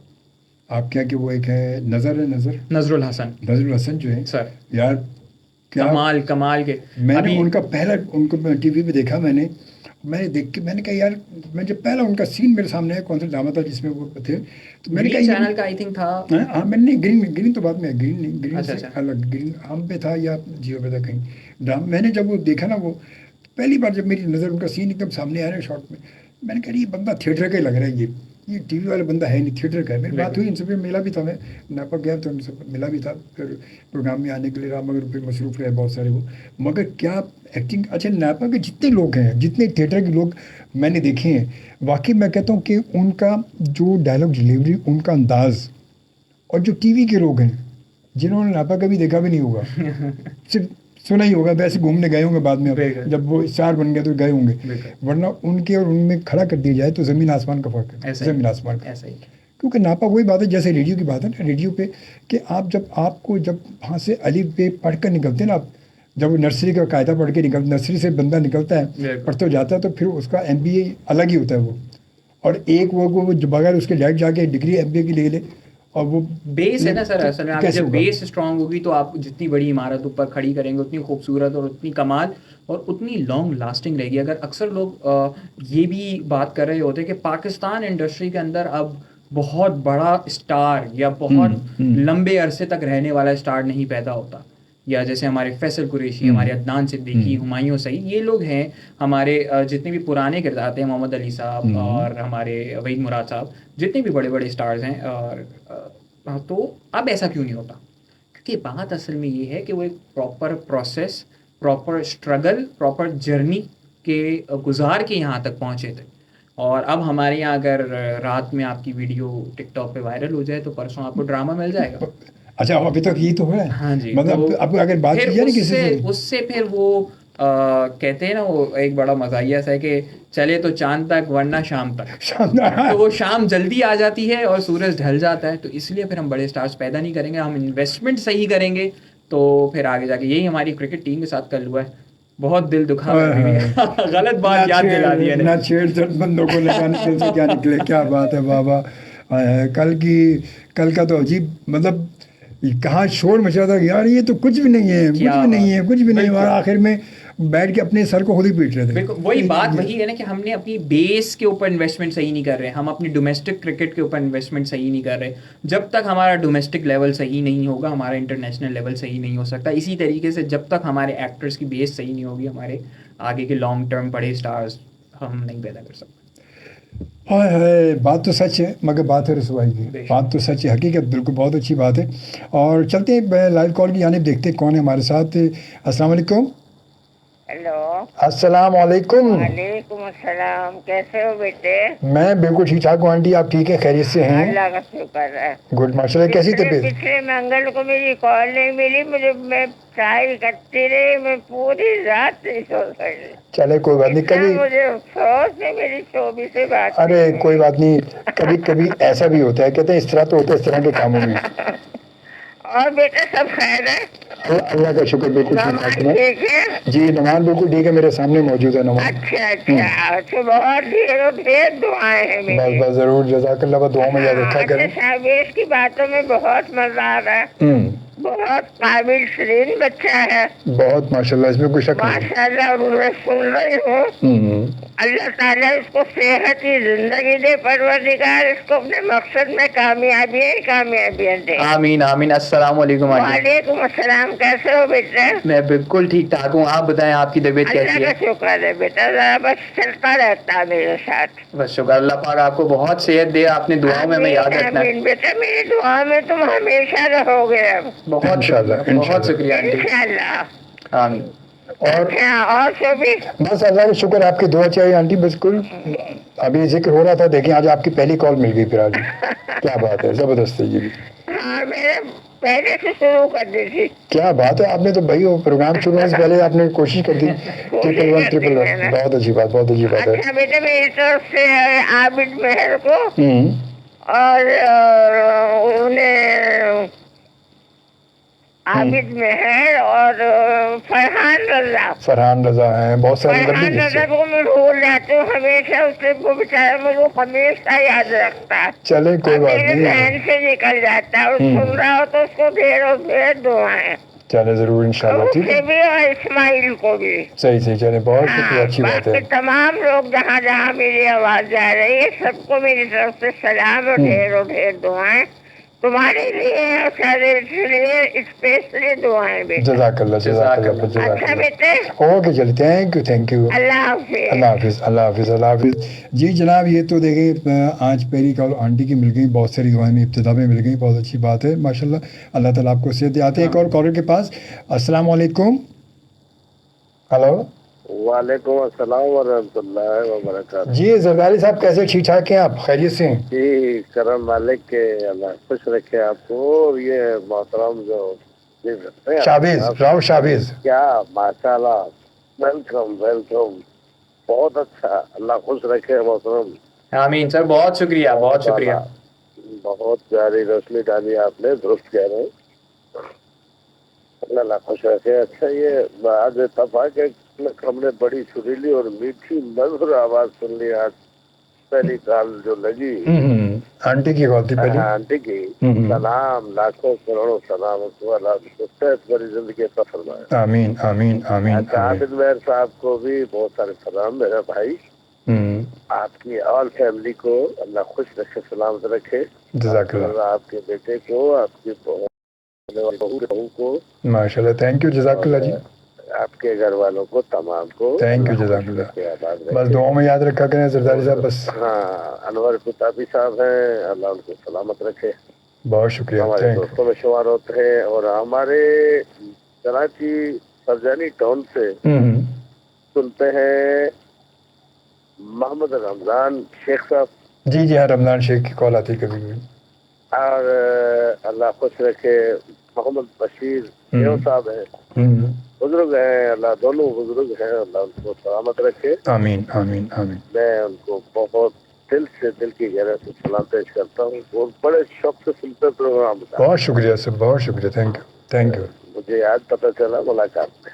चले बहुत शुक्रिया, थैंक यू, जज़ाकल्लाह। बहुत शुक्रिया मोहतरम, बहुत अच्छा आला प्रोग्राम आपका, आज किसी तारुफ का मोहताज नहीं। बहुत शुक्रिया, बस कोशिश होती है कुछ अच्छे जो है वो सितारों को जमा कर लूँ मैं, कोशिश मेरी ही होती है बस। कमाल कमाल, बहुत आला, ये आप ही का काम है, आप ही को सस्ता है मेरे भाई। अरे सर हमारा काम बस ये तो सब बस हो ही जाता है, सब मोहब्बतों के काम है, सारे मोहब्बतों के बस। अल्लाह सलामत रखे। मोहम्मद अजहरी की तरफ से तमाम दोस्तों को बहुत ढेरों दुआएं और सलाम। Okay, thank you. आंटी को खसूसन अल्लाह खुश रखे, आशास बचास रखे, बड़ी प्यारी आवाज उनकी आज। चले बहुत शुक्रिया सर, बहुत शुक्रिया, थैंक यू। ओके, अल्लाह सलामत रखे। ओके, थैंक यू, अल्लाह हाफिज, अल्लाह हाफिज, अल्लाह हाफिज, अल्लाह हाफिज, अल्लाह हाफिज। जी जनाब, अब शारजा से हमें नसीर खान साहब कहते हैं कि आप लोग पर्ची की बात कर रहे हैं, ये सच है कि यकीनन पर्ची वाले ज़्यादा अरसा तक कायम नहीं रह सकते, मगर दुख ये है कि ये लोग मुल्क के साथ खेलते हैं, मुल्क के लिए भी के लिए नहीं। अल्लाह जो है और मेरे मुल्क को दुनिया भर में सुरखरू करे। जरदारी साहब, हादी मेहर, आंटी, फुरकान रज़ा, सब फरहान रज़ा, सबको सलाम जी, बहुत शुक्रिया, थैंक यू, जज़ाकल्लाह जी। इसके बाद नाज़रीन एजाज़ ने हमें ज्वाइन किया। नाज़रीन एजाज़ माशाल्लाह बड़ी अच्छी सिंगर हैं, और थैंक यू वेरी मच नाज़रीन, आपने हमें ज्वाइन किया, कहती माशाल्लाह बहुत शुक्रिया, आज बड़ी अर्से बाद आपने हमें ज्वाइन किया, आपका वेलकम कहता हूँ मैं, बहुत शुक्रिया। और यूँ करते कि आते हैं अपने एक और कॉलर के पास और देखते कौन है हमारे साथ। और सकीना का मैसेज है कि आपके सवाल का जवाब ये है कि सब पैसे के पीछे भागते हैं और लोगों की अब क्यों अहमियत नहीं, चाहे वो जान भी दे दें। और इसके बाद ये बात पूरी समझ में नहीं आई, मैसेज आगे पूरा नहीं। तो आबिद मेहर साहब कहते हैं शोभी भाई, वैसे तो गेस्ट के साथ सॉन्ग नहीं होता और 2 घंटे का पता भी नहीं चलता लगता, फिर भी एक सॉन्ग राव साहब की पसंद पर इनको डेडिकेट कीजिएगा जी। राव साहब से हम खुद गाना सुनेंगे सर, उनको डेडिकेट नहीं करेंगे, इनसे यकीनन कहते हैं रोना गाना तो सबको आता है और राव को भी आता होगा बिल्कुल। मैं सर इत्तेफाक की बात ये है कि मेरा मतलब गाने गाता हूँ मैं बिल्कुल, मेरा गाने की तरफ से कोई ऐसा ताल्लुक रहा नहीं। अच्छा नहीं, वैसे गुनगुनाते तो होंगे ना कभी कभी ऐसे? गुनगुनाते तो सब है, और गुनगुनाना लेकिन ऐसा है, गुनगुनाना अपनी जात तक महदूद रहे तो आप ये समझ लो अपनी जात तक गुनगुना रहे हैं, बैठे हुए तना, बैठे हुए अकेले, यार अभी वो जरा लाइट वेट बन रही है, यार शायद तुम बैठो जरा, अभी लाइट वेट बन रही है, बैठे मूड में तो बंदा शुरू हो जाता है। ठीक है। वैसे कौन से सिंगर को ज़्यादा लाइक किसको करते हैं? मैं पाकिस्तानी सिंगर्स तो ऑब्वियसली डेफिनेटली बहुत सारे हैं। मैं इब्रार लक को बहुत ज़्यादा, हम पंजाबी फैमिली तो बचपन से ही हमने इब्रार लक साहब को बहुत सुना है। इत्तेफाक ऐसा हुआ कि इब्रार लक की जो अभी फाउंडेशन है सहारा फॉर लाइफ ट्रस्ट, उनके जितने भी हॉस्पिटल्स हैं पाकिस्तान भर में, जितनी भी फंड रेजिंग है वो उनको होस्ट मैं करता हूँ। अच्छा, और सहारा से एक बड़ा अच्छा ताल्लुक़ है हमारा। और इब्रार लक साहब को मैंने बहुत सुना, और no doubt the legend Atif Aslam, Rahat साहब, राहत फ़तेह अली खान साहब, सज्जाद अली मुझे बहुत ज़्यादा पसंद है। कि क्या उनकी एक अलग आवाज़, अलग बात, और उनकी जो पुख्तगी, पकी हुई आवाज़ जिसको कहते हैं, हमें तो इतना अंदाज़ा नहीं है लेकिन आपको पता चल जाता है। फिर भी जो एक out of the box thing आती है, एक्स्ट्राऑर्डिनरी जो चीज़ होती है ना, वो नॉर्मल लोगों को भी पता चल जाती है। और बाकी काफ़ी सारे लोग हैं, मुझे बहुत पाकिस्तान म्यूज़िक की तो बात ही अलग है और ज़बरदस्त हैं। लेकिन बॉलीवुड फ़ैन सभी होते हैं, हम भी हैं यकीनन, और बॉलीवुड के भी हर गाना, और हमारे ही सिंगर्स के गाने वहाँ हिट है। कमाल की बात तो ये, और नुसरत साहब को कोई मतलब उनके बगैर तो बात मुकम्मल हो ही नहीं सकती। ये नुसरत फ़तेह अली खान साहब का नाम है, इसमें कोई शक नहीं है। और एक्टर्स में हमारे लेजेंड्स, उनमें कौन किसको पसंद करते हैं? हमारे मुझे बहुत ज़बरदस्त एक्टिंग लगती है फैसल कुरैशी साहब की। अभी आपने सबने उनका खई ड्रामा भी देखा होगा, मैंने पूरा देखा। और मतलब उनके कोई भी प्रोजेक्ट्स देखे, उनके चॉइस ऑफ वर्ड मुझे बहुत पसंद है।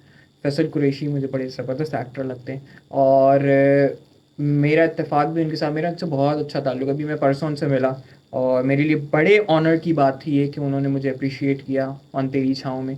मैंने उनसे पूछा कि आप देख रहे हैं क्या? उन्होंने बोला मैं हर ड्रामा देखता हूँ, जो ड्रामा आता है मैं उसी वक्त अगर ना देख सकूँ तो सब जब एपिसोड जमा हो जाती है, मैं हर पाकिस्तानी ड्रामा देखता हूँ। और बड़ी अच्छी उनसे सलाम दिया तो उसने बोला कि तेरी जो एक्टिंग है ना, तुझे बहुत आगे लेके जाएगी। तो ये मेरे लिए बहुत बड़ी कॉम्प्लीमेंट की बात है कि इस वक्त हमारे one of the legend, living legends में से फैसल कुरैशी का नाम है। तो अगर वो ये मेरे लिए बात कहते हैं तो मेरे ऊपर रिस्पॉन्सिबिलिटी और बढ़ जाती है कि मैंने और मेहनत करनी है अभी। तो Faisal Qureshi is my top most favourite actor. और एक्ट्रेसेस में भी मुझे काफ़ी लोग, मुझे यमुना जैदी का काम बहुत पसंद है। यमुना वाकई इसमें कमाल उनकी एक्टिंग, कमाल उनकी अदाकारी। सनम सईद, मैं पुरानी तो यार फिर उनकी क्या बात है, मतलब मैंने जिंदगी गुलजार है, मुझे बहुत खूबसूरत ड्रामा लगता है। लोगों ने फवाद खान जारून की वजह से देखा, मैंने सनम सईद की वजह से देखा। मुझे उनकी नरेशन, उनके, और वो बड़ा ज़बरदस्त ड्रामा है। मैंने उसको कोई 5 से 6 दफ़ा देख लिया पूरी सारी उसकी episodes, and I find it very beautiful. क्या खूबसूरती। अच्छा, सनम सईद का मतलब बोलने का अंदाज भी ऐसे बिल्कुल लाइव, बिल्कुल लगता नहीं कि वो एक्ट कर रहे हैं, क्योंकि थिएटर से है, थिएटर की। हाँ बिल्कुल लगता नहीं कि एक्टिंग कर रही है। और नहीं, इसमें सॉरी, मैं इस नाम के बगैर नहीं जा सकता, Fawad Khan, what a star. मतलब वो इंसान आपको इंटरनेशनल लेवल का ऑरा देता है। मेरी उनसे कभी मुलाकात नहीं, मैंने जितना भी उनके बारे में सुना है या उनकी स्क्रीन प्रेजेंस देखी है, जितनी बार भी देखी है सर, कमाल है। मतलब वो कहते हैं ना कि हैवी स्क्रीन प्रेजेंस अगर किसी की है। मौला जट फिल्म शुरू होती है, फिल्म शुरू होने के तकरीबन 8 या 9 मिनट तक फवाद खान का कोई डायलॉग नहीं है, लेकिन उनकी प्रेजेंस जब स्क्रीन पर आती है, मतलब कोई और स्क्रीन पर नज़र नहीं आता जब फिर फवाद खान स्क्रीन के ऊपर होता है। तो amazing, Fawad Khan is like very favourite. Sorry, एक और नाम याद आ गया सर, मुझे Ali Zafar as a singer. Ali Zafar is a complete package, composer, singer, dancer, actor, आपको वो फुल ऑन कंप्लीट पैकेज मिलते हैं। अली ज़फ़र, ऐसे बड़े कम टैलेंटेड लोग होते हैं जो कि सब करें और इतनी महारत से और वो सब में हिट हो, बड़ी बात होती है।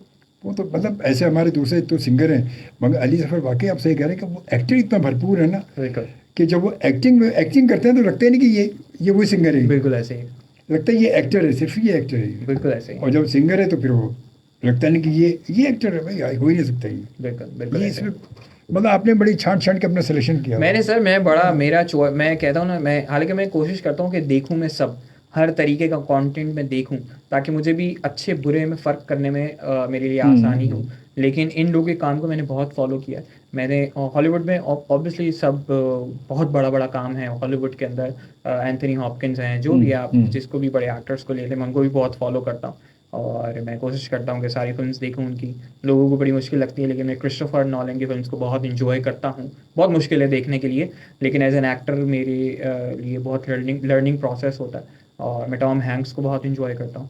और हमारे जैकी चैन, मुझे एक वीडियो मैंने जैकी चैन की देखी कि वो अपनी पुरानी वीडियोस देख रहे थे और रोना शुरू हो गए। मतलब मेरी आंखों में भी आंसू आ गए कि जैकी चैन जैसा लेजेंड बंदा, जिन्होंने मतलब कितना एक्शन किया है और अब वो बूढ़ा हो गया। ये बात बड़ी वक्त था, मैं खुद अपने बचपन में बात बताऊँ कि जैकी चैन यार, उसका नाम सिर्फ नाम मतलब फिल्म जो है वो नाम से वो होता था, नाम सिर्फ नाम, जैकी चैन। क्या मुझे आयुष्मान खुराना बहुत पसंद है, उनका चॉइस ऑफ वर्ड मुझे बहुत पसंद है। और जैसे वो बड़े कंप्लीट ना, कंपोज़र, एक्टर, होस्ट और क्या कहते हैं, सिंगर, ज़बरदस्त। मुझे उनका काम, Rajkumar Rao is one of very favourite.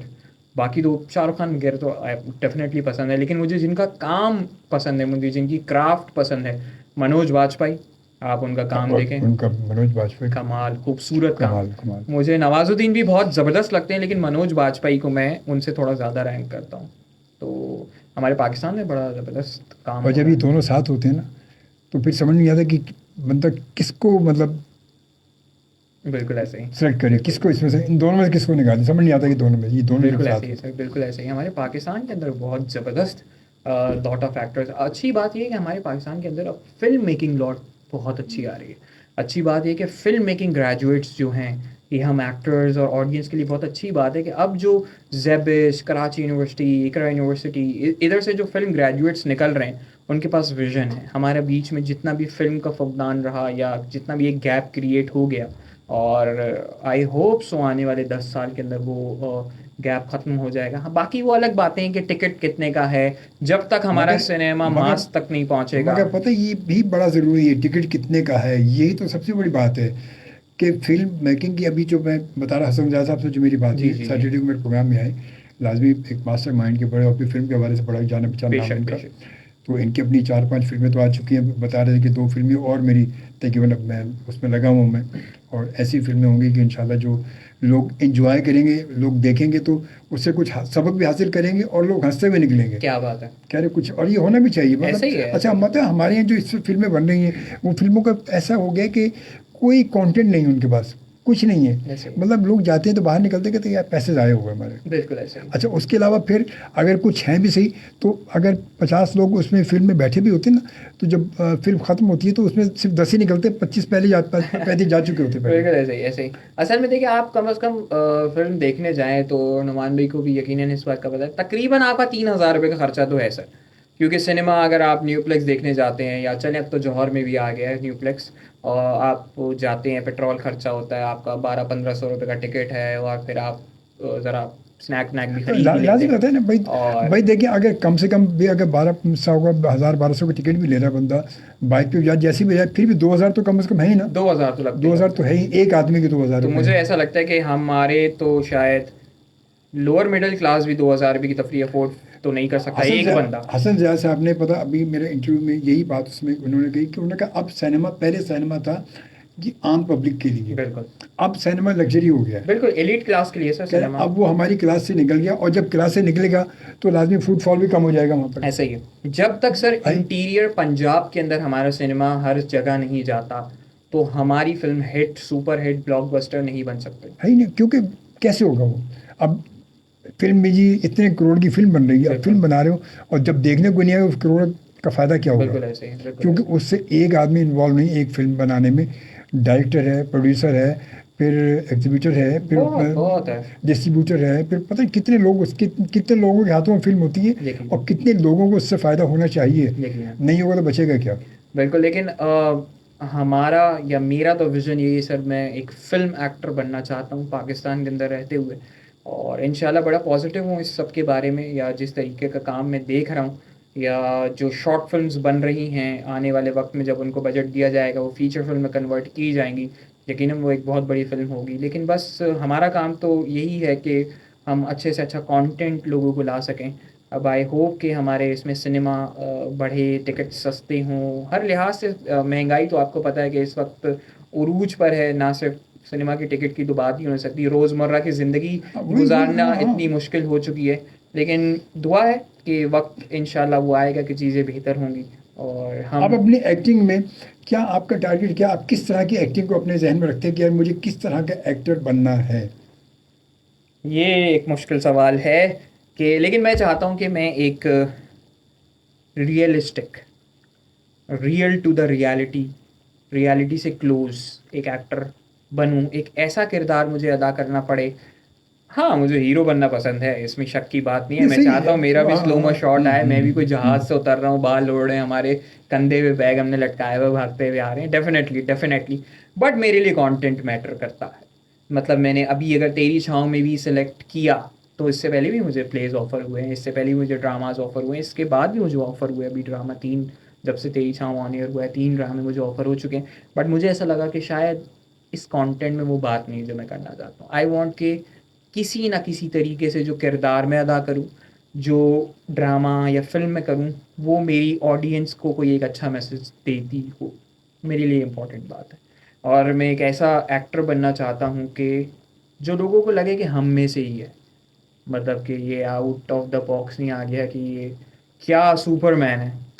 मुझे है कि मैं उन जैसा कैरेक्टर करूँ, उन लोगों में रहते हुए। मगर पता है शाबिश, देखो ये भी, जब आप अगर इस तरह की थिंकिंग आपकी होगी तो फिर कहीं के ऐसा भी होगा कि आपको शायद बहुत लंबा आपके इस काम में गैप भी आ सकता है। जी आ सकता है, यकीनन आ सकता है सर। इसमें मेरी आप कोशिश इंडस्ट्री से बहुत दूर भी जा सकते हैं, मैं इस बात रह सकते हैं, आप मैं रहा एक्चुअली, बर्दाश्त बहुत चाहिए इसमें। मैं रहा एक्चुअली कि मुझे ड्रामा मिला, और पाकिस्तान इंडस्ट्री का एक बात यह है कि अगर आपको इंडस्ट्री के अंदर काम करना है या अपने एक नाम बनाना है, तो आपको ड्रामा करना ज़रूरी है। हमारी ड्रामा इंडस्ट्री, हमारी फिल्म इंडस्ट्री या हमारी वेब सीरीज़ OTT प्लेटफॉर्म से बाहर ही है, लोग वहाँ पर ज़्यादा होते हैं। शुरू में मुझे बात समझ नहीं आई, मैंने बोला मैं फ़िल्म करूँगा। मैंने फ़िल्म की, खेल में नबील कुरैशी साहब की एक फ़िल्म है जो कि आई, बिलाल अब्बास एंड सजल अली उसके अंदर थे। मैंने फ़िल्म की, कोई मुझे आई थिंक इतना कोई ख़ास रिस्पांस मिला नहीं उसमें, हालांकि सीन्स कट गए हमारे, लेकिन फिर भी अच्छा खासा पार्ट था।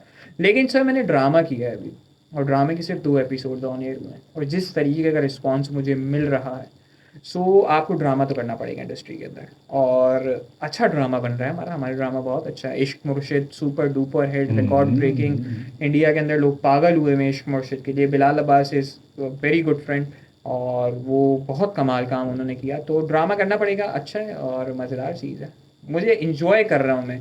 और ख़ास बात मेरे लिए बड़े ज़रूरी है कि मैं कोई भी काम जब कर रहा हूँ या कोई भी कैरेक्टर जब कर रहा हूँ तो मैं उसको इंजॉय करूँ। अगर मुझे उसको करने में मज़ा आ रहा है तो मैं उसको 100 दफ़ा भी कर सकता हूँ, लेकिन अगर मुझे मज़ा नहीं आ रहा तो शायद मैं 1 दफ़ा भी नहीं करूँ। शूटिंग के दौरान कोई ऐसा यादगार आपके जहन में कोई जो बड़ा इंजॉय किया, या बहुत या किसी जगह ऐसा कि आप यार क्या मुसीबत, यार क्या छोड़ देनी चाहिए, कभी कभी ऐसा होता है। हाँ बिल्कुल ऐसा होता है कि दानिश तैमूर के साथ शूट करने का सीन ये होता था, जगह अक्सर हम जब आउटडोर सीन शूट करते तो डेफिनेटली उनकी बहुत हैवी, बहुत बड़ी फ़ैन फॉलोइंग है कि वो बहुत प्रॉब्लम क्रिएट हो जाता था शूट करने के अंदर। तो एक दफ़ा हम लोग का हमारा एक सीक्वेंस है जो सीन स्टार्ट होता है कि हम दोनों बाइक पे चलते हुए आ रहे हैं, तो वो शूट हो रहा था और उसके अंदर इतने लोग आ जाते थे कि आप वो शॉट ही नहीं दे पाते थे, और बाइक पे पीछे बैठने की बड़ी छोटी सी जगह थी, असल में वो एक बंदे की बाइक है, उसमें हम दो बैठते थे बेचारे। तो उसमें मुझे होता था कि यार बस शॉट हो जाए, मैं इस हेलमेट से मेरी जान छूटे, तो लेकिन इंजॉय करते हैं, बड़ा मज़ा आता है और बड़े फ़नी सीन्स होते हैं। थिएटर करते हुए एक दफ़ा मेरे साथ सीन ऐसा हुआ कि वो तो लाइव है और मैं डायलॉग नहीं भूला, मैं तो अपनी तैयारी से आया, सामने वाला भूल गया, और उसने कोई 3 सफ़े पेज आगे का मुझे डायलॉग दे दिया और मैं इतना जल्दी वहाँ पे जंप कर नहीं पाया, और वो एक बड़ा फ़नी सीन था। आप अपने क्यू से चल रहे थे। बिल्कुल, और फिर हालांकि मैंने वहाँ से उसको कैचअप करने की कोशिश की और वो हो भी गया, लेकिन उसने फिर वो वापस जो भूला था उसने वहाँ से शुरू कर दिया। तो ये बड़ी ज़बरदस्त एक यादें हैं थिएटर की। और एक दफ़ा मेरी नज़र थोड़ी सी कमज़ोर है, मैं उस प्ले के अंदर चश्मा नहीं पहना था, वो पुराने एरा का प्ले था, उसके अंदर हम जंगजू बने हुए थे, लाइट बंद होती है और हमें एग्ज़िट करना था। अब मैंने चश्मा नहीं पहना हुआ, मुझे तो नज़र नहीं आया कि एग्ज़िट किस साइड पे। मैंने अपने दोस्त को बोला कि भाई जब एग्ज़िट होना तो मुझे थोड़ा सा बता देना किस तरफ से जाना है, और वो हमने जंग बंद करी, डायलॉग बाजी की, तालियां बजी, लाइट ऑफ हुई, और जब लाइट खुली तो मैं ढूंढ रहा था कि किस तरफ से निकलना है, पर्दा किस तरफ है, और वो दोस्त हमारा खुद ही निकल चुका था पहले। अच्छा। और बाद में उससे आके मिल रहा, भाई तू मुझे लेके क्यों नहीं गया? कह रहा भाई मैंने भी तो चश्मा नहीं पहना हुआ था, मुझे खुद नहीं पता चल रहा था किस तरफ से जाना है। तो ऐसे ज़बरदस्त बड़े कमाल के सीन होते हैं। और एक दफ़ा ऐसा हुआ, तलवारबाजी हो रही थी, और वो तलवारबाजी करते करते प्रॉप था ऑब्वियसली, वो असल तलवार तो थी नहीं, वो मैं यूं तलवार निकालता हूँ अपने मयान से उसकी, और वो तलवार टूटी हुई अंदर से निकली। तो भाई फिर मजबूरन, हालांकि उस सीन में मरना नहीं था, लेकिन उस सीन में उस बंदे ने मुझे तलवार मारी, हमें मरना पड़ा। तो वो जो शो स्क्रिप्ट था वो एक और ही स्क्रिप्ट बन गया, ट्रेजिडी से कॉमेडी में, बस एक तलवार ने हमें पहुंचा दिया।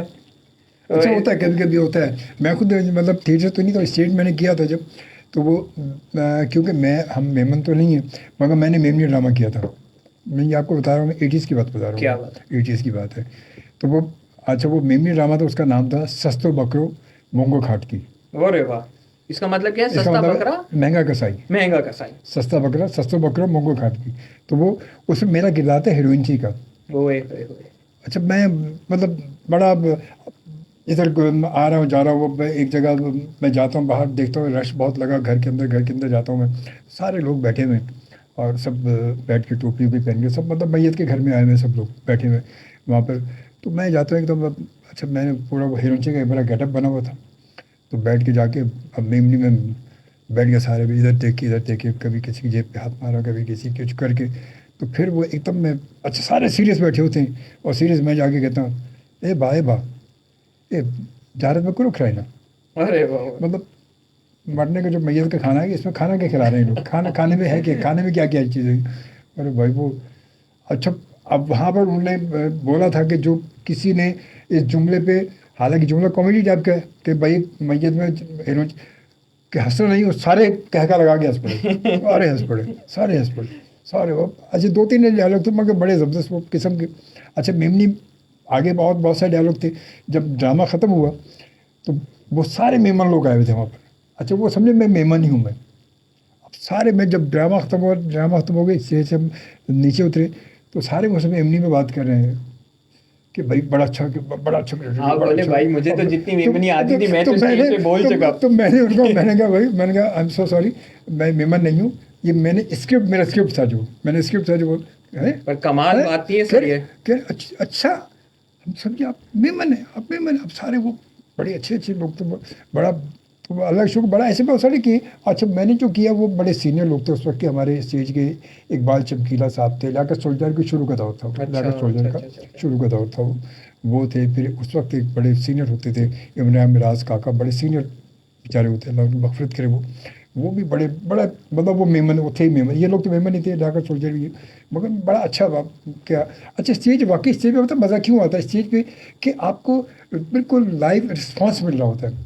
आप लोग हाँ या ना जो है ना वो आपको जल्दी एक्सेप्ट कर रहे होते हैं। सर इससे मुझे एक बड़ा मज़ेदार फनी वाक़या एक और याद आ गया स्टेज का, कि हम किंग लियर परफॉर्म कर रहे थे।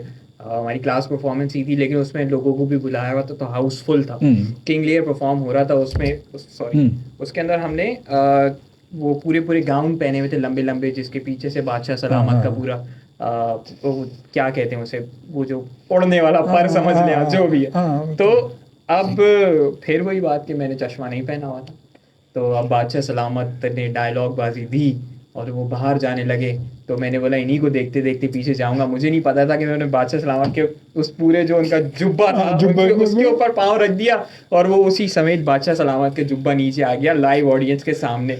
और जो हंसी हुटी है, मतलब वो उसके बाद किंग लियर नहीं रहा, वो एक कोई कॉमेडी प्ले था कि जब बादशाह सलामत स्टेज पे आए लोग हंसना शुरू हो जाए।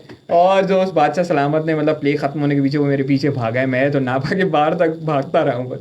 अच्छा फिर बाकी लाइव शोज़ हों, लाइव आगे स्टेज हो, थिएटर हो, इनका मज़ा अलग ही होता है। बिल्कुल मज़ा है सर, मतलब उन तमाम चीज़ों का मैंने आज तक पता है जितने भी ज़्यादा किए, मैं रेडियो पे मैं लाइव बोल रहा हूँ, मैं टीवी पे मैंने बहुत सारे शोज़ किए, टीवी पे कई साल मैंने किया, लाइव मैंने किया, बिल्कुल लाइव कॉल, लाइव प्रोग्राम, बिल्कुल रिकॉर्डेड सब जो ड्रामे वगैरह अगर किए थोड़े बहुत तो वो रिकॉर्डेड रहे, वरना उसके अलावा मेरा जो शोबिस में ज़्यादा जो काम रहा वो लाइव ही रहा। और मुझे मज़ा ही ज़्यादा लाइव में आता है। मुझे भी सर, मैं होस्टिंग को भी बहुत एंजॉय करता हूँ। बिल्कुल लाइव बहुत।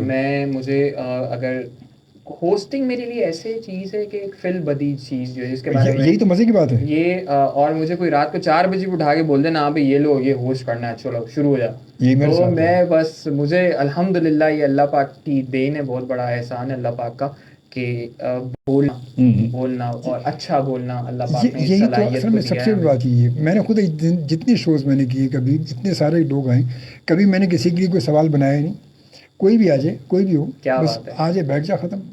और बड़ा अच्छा, और आखिर में वो खुद ही कह के उठते यार बड़ा जबरदस्त बात हो गई यार। बिल्कुल मतलब ये तो एक ऐसी नॉर्मल इंटरव्यू वाली फीलिंग ही नहीं है, फीलिंग नहीं, दो लोग आपस में बैठ के बातचीत हो रही है, उसमें आप कहते हैं आप अब ये आपके ऊपर मुनहसिर है कि आप जो बातचीत कर रहे हैं उससे अपने सवाल आप कैसे निकालते हैं। बिल्कुल ये आपकी अपनी बात है, एक अच्छे होस्ट होने की निशानी ये ज़रूरी है, ज़रूरी सबसे बड़ी। खैर बहरहाल हमारे बहुत सारे लोग हमें जो इस वक्त मुंतज़िर होंगे कॉल के, हम अपनी गुफ्तगू में उन्हें भूल गए, वो बेचारे इंतज़ार कर होंगे। अस्सलाम वालेकुम। हेलो, अस्सलामु अलैकुम व रहमतुल्लाह। वालेकुम अस्सलाम व रहमतुल्लाह। हमीद गुल बात कर रहा हूँ। जी हमीद साहब इस्लामाबाद से, कैसे ठीक ठाक हैं आप, खैरियत से हैं? आप सुनाएं, खैरियत से हैं? बस अल्लाह का शुक्र, आपकी दुआ चाहिए। बस इस वक्त हमारे गुफ्तगू यकीन प्रोग्राम सुन भी रहा हूँ और देख भी रहा हूँ। अरे क्या बात है सर, बहुत शुक्रिया, आपकी मोहब्बत का बहुत शुक्रिया सर, बहुत शुक्रिया, thank you ji. Young man को सलाम। वालेकुम अस्सलाम जी। मैं शोभी भाई जी अपनी बात का आगाज शाहवेज के एक शेर से करूंगा। जी। रहमान फारिस का एक बड़ा अच्छा शेर है कि कहानी खत्म हुई और ऐसे खत्म हुई कि लोग रोने लगे तालियां बजाते। वाह क्या बात है सर, मैं अब ड्रामे बड़े कम देखता हूँ, लेकिन मेरा एक सवाल है, इनके ये यंगस्टर को आना चाहिए सामने।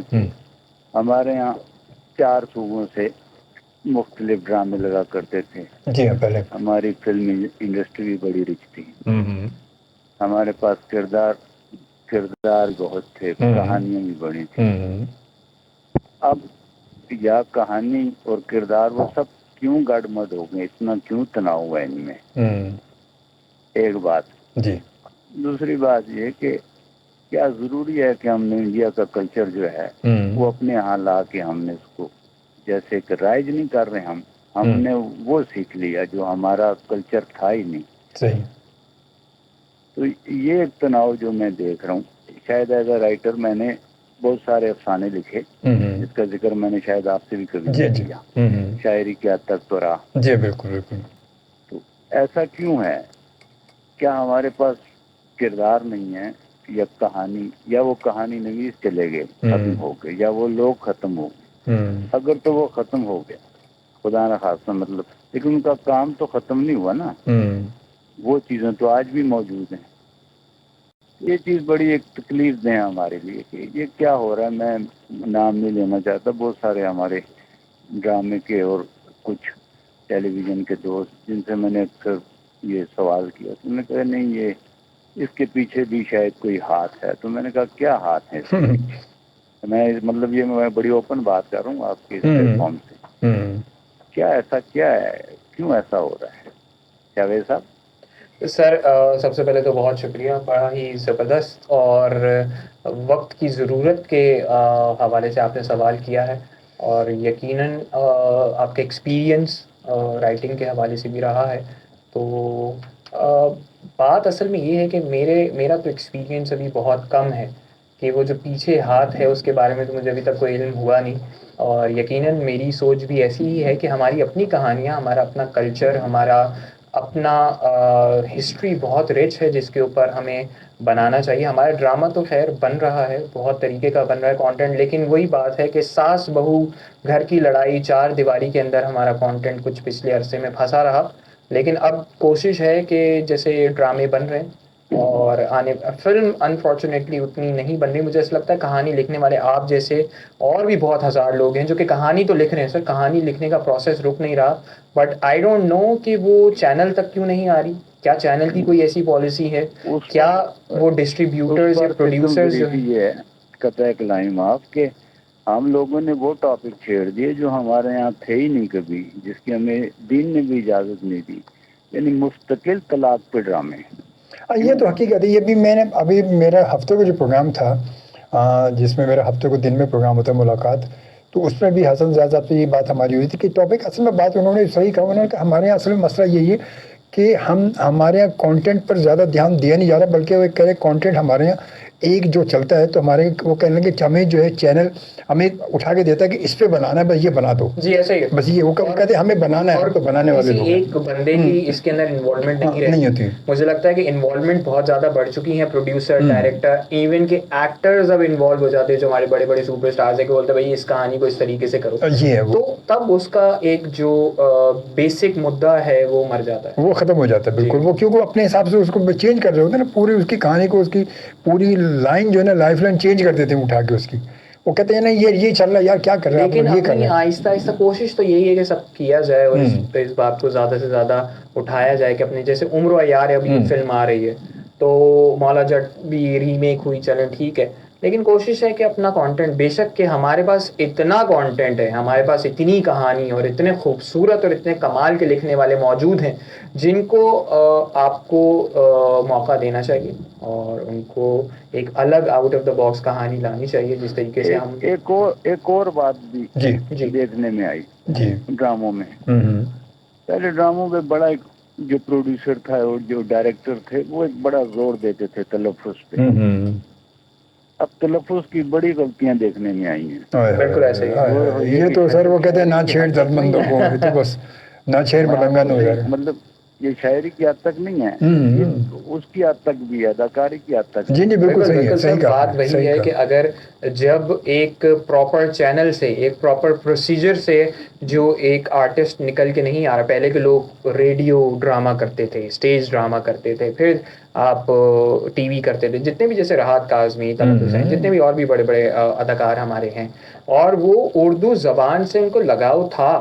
आज की एक्टर्स जो हैं उनको नहीं फ़र्क पड़ता, उनको है कि भाई अबे तबे चलो, गलती को गलती, ज़िया साहब कहते थे गलती को गलत कहना भी बहुत बड़ी गलती है भाई। अच्छा हम क्या आजकल क्या चल रहा है, गलती गलती, जबकि वो गलती कोई लफ्ज़ ही नहीं है, कोई लफ्ज़ नहीं है बिल्कुल बिल्कुल। मगर वो बस चल रहा है। लेकिन ये बात बेशक हम पाकिस्तानी एक्टर्स की तो एटलीस्ट जिम्मेदारी है कि उर्दू ज़बान का सही अदायगी उनको करनी चाहिए।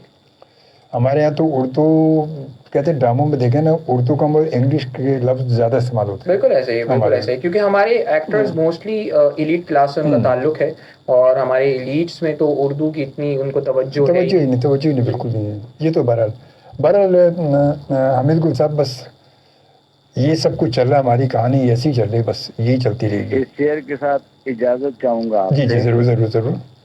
फिर आपकी नजर कर रहा हूँ कि रो पड़ा, ये शेर मेरा अपना है। अच्छा, रो पड़ा सुन के दास्तां अपनी, रो पड़ा सुन के दास्तां अपनी, ढूंढता फिर रहा हूँ जुबां अपनी। क्या बात है सर, क्या बात है, वाह, ढूंढता फिर रहा हूँ जुबां अपनी, वाह, बहुत खूबसूरत हामिद गुल साहब, बहुत अच्छे। जज़ाकुमुल्लाह, दुआ में याद रखिएगा। बहुत शुक्रिया, थैंक यू, जज़ाकुमुल्लाह। वालेकुम अस्सलाम। हामिद गुल साहब माशाल्लाह बड़े अच्छे शायर भी हैं, बड़े अच्छे राइटर, इस्लामाबाद में होते हैं। इस्लामाबाद से मैं ये हमें इस वक्त सुन रहे हैं और देख रहे हैं हमें। आते हैं अपने एक और कॉल के बाद, उससे पहले यूँ करते हैं कि आते हैं ज़रा सा हम कुछ लाइव कमेंट किया। हामिद गुल साहब का मैसेज आया हुआ है, SMS आया हुआ मेरे पास, बल्कि कमेंट्स है लाइव फेसबुक। अस्सलाम वालेकुम, वेलकम आपको और शावेद साहब को, सलामत रहें हमेशा, listening, thank you very much, बहुत शुक्रिया जी। उसके बाद RJ नवान खान भी हमें माशाल्लाह यहाँ भेज रहे हैं, हमें मैसेज भेजा उन्होंने, जनाब माशाल्लाह ग्रेट शो गोइंग, और hats off to work and effort of Shavez. क्या बात है भाई, वैसे डायरेक्ट उनको दे दो ना यार। नहीं, वैसे नुमान भाई का बहुत शुक्रिया, क्योंकि नुमान भाई और ऐसे हमारे कुछ दोस्त हैं जो कि इस सफ़र को उन्होंने बाकायदा शुरू होते हुए देखा, कि हम लोग बिल्कुल जब ऑडिशंस की लाइन में मुझे बताया था आपके बारे में, इवेंट्स में होस्ट करने को नहीं मिल रहा, तो सिर्फ उसको देख रहे हैं बैठ के कैसे कर रहे हैं, क्या करना है। तो वो नुमान भाई उन लोगों में से हैं जिन्होंने इस सब पूरे सफ़र को बड़े करीब से देखा है, और अच्छी बात ये है कि ये हमेशा मुझे याद रखते हैं, और थैंक यू कि इनकी वजह से आज हम आपके साथ बैठे हैं। तो भाई नुमान भाई का बहुत शुक्रिया। नुमान ने माशाल्लाह बहुत आपकी तारीफ़ कर रहा था, बहुत आपके बारे में बता भी रहा था मुझे कि पापा, मैंने कहा कि मैं अपने दोस्तों को बुलाना, ये जो है, तो मैंने कहा बेटा मुझे बताओ तो सही कौन है, पता तो चले ज़रा। तो फिर माशाल्लाह आपकी पूरी प्रोफाइल ही मुझे ज़बानी बता रहे थे। Thank you, love you Numan भाई। और इसके बाद जनाब फिर आगे आते हैं, नासिर सईद साहब भी इस वक्त हमारे साथ मौजूद हैं। ये माशाल्लाह नुमान के ससुर साहब हैं माशाल्लाह, और ये भी हमें देख रहे हैं इस वक्त। कहते हैं अस्सलाम वालेकुम अजमल भाई, खैरियत से आप? जी वालेकुम सलाम, मैं बिल्कुल ठीक ठाक हूँ, अल्लाह का शुक्र। और शावेज़ भी एक्टर हैं क्या? शावेज़ भी एक्टर हैं क्या? जी हाँ, शावेज़ एक्टर हैं, जो हमारे पास हैं, ये एक्टर हैं, और माशाल्लाह वो ड्रामा शुरू हो चुका है तेरी छाँव में। ये मैं आपकी छाँव की बात नहीं कर रहा, ये ड्रामे का नाम है तेरी छाँव में। तो आपकी छाँव में तो है वो नुमान है, नुमान आपकी छाँव में है, लेकिन ससुर की छाँव में दामाद होता है भाई। तो ये नुमान आपकी छाँव में, मगर शावेज़ जो है वो तेरी छाँव में है। और उस ड्रामे में, और वो मैं आपको बताऊंगा जिसका मैंने आपको बताया था कि जिस ड्रामे में मैंने 2-3 मैं काम करके आया हूँ, उसी ड्रामे में शावेज़ जो शुरू हुआ अभी, शावेज़ उसी में माशाल्लाह। हम तो दरमियान में कहीं कोने खाँचे में नज़र आ जाएंगे। मेरे ख्याल 15 एपिसोड की बात शायद मेरा होगा, शायद मैंने देख ख्याल भी नहीं कि कौन सा एपिसोड था, पता नहीं, मैं तो करके आ जाता हूँ जाके, मुझे पता ही नहीं होता क्या कौन सा क्या है, देखा भी नहीं। अच्छा, तो पता है ये बड़ा हमारे अभी क्या हो गया, पहले मैंने PTV के दौर में काम किया हुआ है कि वहाँ जब PTV, फिर आपने शायद सुना पसे आई ना, एक ड्रामा सीरियल था, NTM का दौर था ये। अच्छा। हाँ, ये भी मतलब ये भी शुरू का दौर था, बहुत पहले का। तो वो उस वक्त क्या होता था कि स्क्रिप्ट पूरा मिल गया था, हम स्क्रिप्ट पूरा याद करते थे। स्क्रिप्ट याद करके फिर रिहर्सल होती थी, रीडिंग होती थी, रिहर्सल होती थी, ये सब कुछ होता था। तो फिर जाके हमारी मैं बिल्कुल इसी प्रोसेस से आया हूँ। तो और ये आज का जो दौर है, आज तो ऐसा कुछ सर हुआ ना, ड्रामे में जब मैं कास्ट हो चुका तो मैंने बोला मुझे ना स्क्रिप्ट भेज दें। तो उन्होंने मुझसे पूछा, हमारे जो एसोसिएट डायरेक्टर थे, शायद से कौन सा सीन भेज दूं? मैंने क्या मतलब भाई, मैंने पूरा स्क्रिप्ट भेजो यार, ड्रामे का है स्क्रिप्ट, मैं तैयारी करके आऊंगा, पढ़ूंगा। मतलब उसको ये बात अजीब लग रही थी। हालांकि इस बात में अजीब है नहीं कि भाई एक एक्टर एक चीज के लिए अपॉइंट हुआ है, वो स्क्रिप्ट लेगा, पढ़ेगा, अपनी तैयारी करके आएगा सेट के ऊपर, उसमें शायद ही हो जाएगा। क्या मतलब स्क्रिप्ट छोड़ो, अभी प्रिंट करवानी पड़ेगी। मैंने भाई मैं ड्रामे या सेट पे तब तक नहीं आऊँगा जब तक आप मुझे स्क्रिप्ट हैंड मुझे इन हैंड चाहिए, हार्ड कॉपी चाहिए स्क्रिप्ट की मुझे। मैं घर से पढ़ के आऊँगा, मैं उसके ऊपर अपनी मार्किंग करूँगा, अपना कैरेक्टर बनाऊँगा। ये मेरा काम है, मेरी जिम्मेदारी है और ये मेरा प्रोसेस है। यही तो फ़र्क असल में दिखाना है हमें कि एक ट्रेंड एक्टर और एक नॉन ट्रेंड एक्टर में फ़र्क वाज़ेह होना ज़रूरी है ताकि दुनिया को पता चल सके। और तो, आज पता वही आज का दौर क्या है कि वो जाओ, मैंने इससे पहले वो भरम में किया, वो क्या वो जाओ कहते यार वो भाई स्क्रिप्ट, अरे शोभी भाई क्या यार यार इसकी आप आ जाए ना, मैं तो बड़ा यार ये आगे करें, ये एक लाइन तो करें पहले, ये करें, अच्छा ठीक है चले, अच्छा अब ये कर लें, अभी अच्छा ये नहीं पता। अब बंदा एक कैरेक्टर अगर कर रहा है तो आपको कम से कम आपके जहन में ये तो हो कि ये कैरेक्टर आ कहाँ से रहा है, अगला पिछला इसका पिछला तसलसल क्या और आगे कहाँ जाएगा, ये क्या है, मतलब ताकि वो एक माइंड बना होता है ना कैरेक्टर का। जब आप है कि आप मैं अगर हूँ तो मैं कौन हूँ, मैं हूँ कौन, मैं कहाँ से आ रहा हूँ, मेरा मूड क्या है, मैं कहाँ से आया हूँ, क्या बात हूँ, किसका चाचा, किसका ताया, किसका फूफा, किसका बेटा, किसका बाप, किसका तो हूँ मैं, तो वो पता चल नहीं वो आए बस ये ठीक है ये पढ़ें, बस ये करें और ये करना ख़त्म। अच्छा भाई तो ये अच्छा माजी में ऐसा नहीं होता था।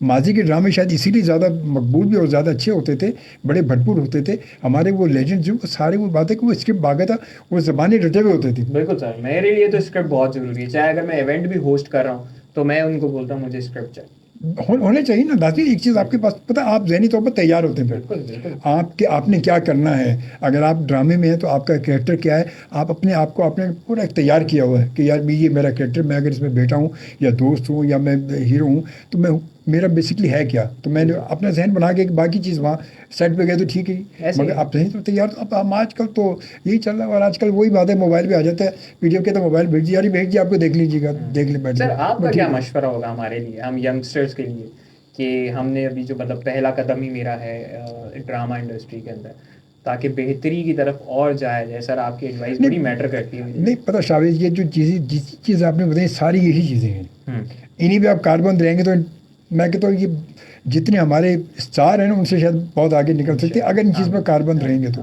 वरना वक्त के साथ साथ क्या होता है कि जब हम चलते हैं ना फिर कहते हैं यार अब इनके साथ वो जब एक 10 के बीच में एक ऐसा बंदा आ जाए ना तो वो फिर वो कहता है यार छोड़ो यार, फिर वो रंग वही वाला पकड़ लेता है। तो फिर वो जब रंग पकड़ेगा तो फिर वो उसकी अपनी पहचान खत्म हो जाती है। फिर हमारी कोशिश है हमने उनका रंग नहीं पकड़ना, अपना रंग उन पे चढ़ा देना। ये सबसे आपकी देख कामयाबी यही है कि जब आप अपना रंग उन पे चढ़ा दें, मतलब आप एक तो पंक्चुअलिटी सबसे बड़ी बात है कि आप लोग आपको पहचाने। मैंने अभी भी जब मैं कुछ ड्रामे के मैंने लाकपचन किया उस पर पता नहीं किसकी बात हुई, क्या लगा यार यूँ करना यार उसको, अरे नहीं वो कोई टेंशन नहीं है, वो बड़ा भाई पाबंद टाइम का पाबंद है, उसको जो टाइम देंगे वो 7 घंटा पहले मौजूद होगा। तो ये मतलब बंदे की ये एक पहचान बन गई। वो मुझे लगता है सबसे पहली रिक्वायरमेंट ये है कि आप वक्त पर हैं, बाकी बातें तो बाद में। मगर मुश्किल ये हमारे यहाँ के आप वक्त पर चले गए तो अगले वक्त पर नहीं है तो अच्छा, दानिश तैमूर की इस बात को मैं यहाँ दोबारा से दोहरा दूं कि बहुत वक्त पे 12 बजे का कॉल टाइम है तो वो 11:50 पे सेट के ऊपर होंगे, ये बात डन है।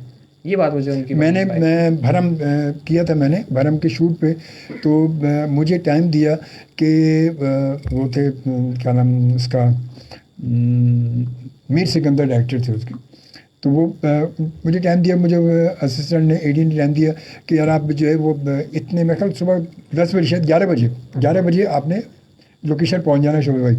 मतलब उसने अपने हिसाब से मुझे 1 घंटा लेट बताया। सही है, टाइम 10 बजे का, मुझे क्या 11 बजे आप पहुँचे। मैंने कहा देख लें, कह रहे नहीं आप आराम से 11 बजे। अच्छा जब मैं 11 बजे पहुँचा वहाँ पर ना, जब मैं अपने हिसाब से 15 मिनट और पहले पहुँच गया, मैंने कहा चल वक्त से पहले पहुँच जाऊँ। मैं पहुँचा तो वहाँ कोई कुछ भी नहीं है, मतलब कोई प्रोडक्शन की चीज़ भी वहाँ मौजूद नहीं उस लोकेशन कोई भी। अब वो था सीन मेरा था इधर FM 106, हम FM जो 106 वालों का वहाँ उसका प्रोडक्शन वहाँ का सीन था मेरा। तो वहाँ गए तो कुछ भी नहीं। मैंने कहा क्या काम मतलब आज है काम नहीं है, कह रहे जी है तो भाई आप मैंने कहा मैं वक्त पे तो पहुँच गया, आप वक्त पे नहीं है। कह रहे अरे यार भाई बस अब यूँ करिए बैठे खाए पिए अभी बस आ रहे हैं। अब तो वो 4 बजे जाके लोग आना शुरू हुए जबकि मैं 11 बजे पहुँच गया। प्रोडक्शन वाले लोग जो हैं ये बहुत ज्यादती करते हैं एक्टर के साथ कि आपको उसको सही टाइम कॉल टाइम देना चाहिए कि अगर 4 बजे का शॉट है तो आप उसको 3 बजे बुला लें। ये तो ना करें कि उसको सुबह 11 बजे आपने बुला लिया, रात को शाम 4 बजे आप उसको बोले एक्टिंग करो। तो एक एक्टर की एनर्जी बहुत बंदा बैठे बैठे दिमाग, मतलब मैंने देखा बात वही है वहाँ पर कि वो ऐसे ही है। यही फिर ऐसे इंसान का शुक्रिया ये तो मतलब ऐसा मुमकिन होने नहीं देता ना कि अगर 4 बजे शावेज भाई का शॉट है तो शावेज भाई 3 बजे आ जाएंगे, अपनी तैयारी के साथ आएंगे और सिर्फ उनको मेकअप करना है और शॉट पे जाना। सही खत्म, मतलब अच्छी बात है ये। हालांकि ऐसा होना नहीं चाहिए, मतलब इसकी जरूरत नहीं पड़नी चाहिए, ये कॉमन सेंस की बात है। 4 बजे शॉट है तो आप चले 2 बजे बुला लें, 11 बजे या सुबह 10 बजे क्यों बुलाते हैं आप? ये पता नहीं हमारे ये, अच्छा माजी में ये नहीं होता था, माजी में ऐसा नहीं होता, मैंने माजी में किया, मतलब पीटीवी पे जो काम किया वहाँ पर ऐसा नहीं होता था कभी भी। हम जाते तो वहाँ पर यार सारा मतलब सब अपने अपने टाइम तक पहुँचे होते थे, मगर अब आज का शायद यही वजह है कि इस वजह से शायद। खैर बहरहाल जी, उसके बाद नासिर सईद साहब फिर कहते हैं अस्सलाम वालेकुम अजमल भाई और जनाब ये, उसके बाद नासिर सईद अल्लाह पाक आपको ज़िंदगी और सेहत अता फरमाए, आमीन आमीन जज़ाकल्लाह जी। और खुर्रम सलीम कहता है अस्सलाम वालेकुम पाकिस्तान एंड शोभी भाई कैसे हैं, God bless you, thank you always ji. और नासिर साहब कहता है अल्लाह पाक मेरे बेटे नौमान को सलामत रखे, आमीन जी। क्या बात है, माशाल्लाह। सुजर साहब की दुआएं आ रही भाई, माशाल्लाह माशाल्लाह भाई। और ज़िंदगी और सेहत के साथ जी लंबी उम्र तो माशाल्लाह माशाल्लाह माशाल्लाह माशाल्लाह। और जी बिल्कुल आते हैं अब एक बार फिर हम आते हैं अपनी लाइव कॉल, यानी वक्त कैसे गुजर रहा पता नहीं चला, देखिए 2:45 होने वाले हैं। क्या बात है, क्या बात है, 3:45 पता चला, कुछ वक्त का पता चला। आते हैं एक बार फिर हम अपनी लाइव कॉल की जानिब आते हैं और देखते कौन है। अच्छा इसके साथ साथ फिर इधर आ जाते हैं जनाब आबिद मेहर साहब कहते हैं सर प्यारे आंटी और सुपर नसीर खान और अयूब जरदारी भाई को दुआएं और वालेकुम अस्सलाम जी, बहुत शुक्रिया। उसके बाद शोभी भाई राव शावेज़ की आवाज़ में गुनगुनाना बहुत प्यारा आइडिया है जी। यार अब गुनगुना दे, थोड़ा गुनगुना दे कोई गाना किसी देखे तो फरमाइश आ गई। मैं कॉलर ले लेते जब तक मैं दिमाग में सोच लेता तो क्या गुनगुनाना। नहीं दिमाग से नहीं सोचे ना। अच्छा दिमाग से सोच रहे हैं, दिमाग से सोचेंगे। अच्छा तो फिर मैं पूरा गाना गा जाएंगे। नहीं तो फिर मैं कुछ ऐसा ही गीत के हवाले से सुना देता हूँ कि शाबाश। मैं कोई ऐसा गीत गाऊं, कोई पाकिस्तानी गाऊं तो ज्यादा मजा आ जाए। अच्छा मतलब अच्छा ना। हाँ मैं डेफिनेटली गा सकता हूँ। आप कोई शुरू करें। आप मैं आपको बता रहा हूँ, अली ज़फ़र का गा लें आप, आतिफ असलम का गा लें आप, सज्जाद अली का गा लें आप। और सज्जाद अली से याद आया कि वो एक बड़ा ही उनका मशहूर ज़माना है गाना है कि वैसे तो उनका है बस भाई बस ज़्यादा बात नहीं चीफ साहब, आज के बाद मुलाकात नहीं चीफ साहब, लेकिन मैं कुछ और सुनाना चाहता हूँ। मैंने गुनगुना वैसे ये भी दिया है कि साहिल पे खड़े हो तुम्हें क्या गम चले जाना, मैं डूब रहा हूँ अभी डूबा तो नहीं हूँ। सर ये मेरा मैक्सिमम था। सोच लें आप मिनिमम, मतलब ये क्या हो जाता। ये आपने मोटिवेट कर दिया तो फिर भी कोई सुरताल निकल आया, वरना मैंने अपने तई गाना था तो पता नहीं क्या होना था। नौमान भाई परेशान हो जाते, नींद नहीं आती नौमान भाई को रात में। नौमान भाई तो खुद भी माशाल्लाह भाई।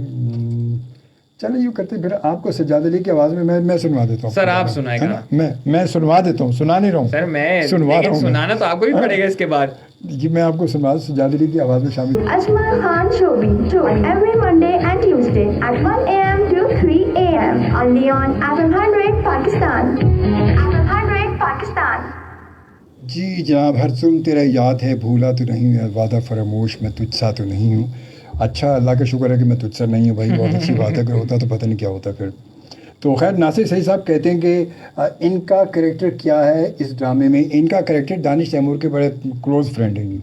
ये सारे जो जितने काम दानिश कर रहा है वो सब में ये उनके पार्टनर बने हुए हैं। बिल्कुल ऐसे ही। और आगे जो कैरेक्टर कन्वर्ट होगा वो देख के पता चलेगा, मैं उसको डिस्क्लोज कर नहीं सकता। वैसे आगे ख़तरनाक होगा ज़रा। सर बड़ा ख़तरनाक, बड़ी भाग दौड़, मार धाड़, पुलिस कचहरी और बहुत कुछ इन्वॉल्व होने वाला है आगे जाके। It's a different story. इसको करने का यकीनन एक मकसद है, इससे ज़रूर एक मैसेज डिलीवर होगा। मैं यकीनन बताता अभी, लेकिन मैं आई थिंक ये ऑलरेडी असल में ये जो कहानी है ये ऑलरेडी कहानी है, उस कहानी को इस पे कन्वर्ट किया गया है। बिल्कुल ऐसे ही, बिल्कुल ये वही कहानी है, बस उस कहानी को ये उसी कहानी पे इसको बनाया गया है। उस पे एग्जैक्टली नहीं बनाया गया, इंस्पायर्ड बाय है। तकरीबन जैसे कि वो हदीका का जो था हादसा हादसा को पहले बैन हो गया था, इसी वजह से हुआ था, फिर वो दोबारा शुरू हुआ कि नहीं जी वो यूँ है यूँ करके। तो बहरहाल वो कहानी, क्योंकि मैंने थोड़ा सा देखा और फिर मैं तो जब मैं वहाँ गया, जब मैंने स्क्रिप्ट थोड़ा देखा था, मैं स्क्रिप्ट मेरा पूरा कंप्लीट स्क्रिप्ट देखा, जब शूट पे मैं गया था मैंने थोड़ा जो देखा मैंने उसको देख के अंदाज़ा लगा लिया। बहुत बड़ी बात है सर, वैसे मतलब इतना आसानी से पता नहीं चलता, बहुत स्लाइटली टच दिया गया। स्लाइड नहीं दी गया, इतना स्लाइड नहीं, अगर इतना स्लाइड हो तो शायद नजर पता नहीं चलता। मैंने वो पूरा इसकी बैठे बैठे मैं जब तक वो चल रहा था कि ये चल रहा है, वो चाय पी रहा हूँ ये कर रहा था, मैं वो जब तक बैठ के मैं पेज पलट रहा था उसको, क्या बात, और पेज पलटता जा रहा था, देखते जा रहा था। तो मैं काफ़ी हद तक मैंने अंदाज़ा लगा लिया था। मैंने वहाँ पर भी किसी से जिक्र हो रहा था, मैंने कहा मुझे वही लग रही हंसने करना, शोभी साहब आप मैंने क्या ज़िंदगी गुजर गई इन्हीं कामों में। तो क्योंकि मैं सिर्फ एक्टर नहीं हूँ, मैं सिर्फ जो है एंकर नहीं हूँ, मैं जर्नलिस्ट भी हूँ साथ में। क्या बात, मैं अल्लाह के शुक्र सीनियर जर्नलिस्ट हूँ। मैं मतलब सालों से मैं कराची के बड़े बड़े अखबारों में मैंने काम किया, साथ साथ टीवी चैनल पे समझो लाइव शोज़ किए, सब कुछ किया, सब चीज़ें चलती रही साथ साथ। तो इतना अंदाज़ा तो हो गया ना। और लोगों से बैठ के सामने जो गुफ्तगू होती है ना, लोगों के बात हुआ कि मैं फ़ोन पे अगर किसी से बात कर रहा हूँ मैं, तो मैं उसकी एक बात करने से एक दफ़ा बात कर लूँ तो मैं अंदाज़ा लगा लेता हूँ ये आगे क्या बोलने वाला है, या ये सोच के मुझसे बात जो है किस काम के लिए सब फ़ोन किया मुझे बात की, तो इतना अंदाज़ा तो हो जाता है वो। खैर बहरहाल तो ये सिलसिला तो बहरहाल चल ही रहा हमारे साथ साथ है। और आबिद मेरे साहब बहुत प्यारा गुनगुनाया, शुक्रिया। शोभ भाई ज़रा सा आप भी सज्जाद अली को बहुत शुक्रिया जी, थैंक यू वेरी मच। अच्छा आप होस्टिंग भी करते रहे जी? आपने की माशाल्लाह, आपने बताया स्टेज वगैरह पे की, अगर यहाँ पे थोड़ा सा आपको कहूँगा होस्ट करें तो बिल्कुल कर सकते हैं। और मेरा उमूमन एक स्टार्ट होता है कि मेरा काफ़ी मशहूर होगी ये चीज़, आपका होस्ट और आपका दोस्त राहुल शावीज।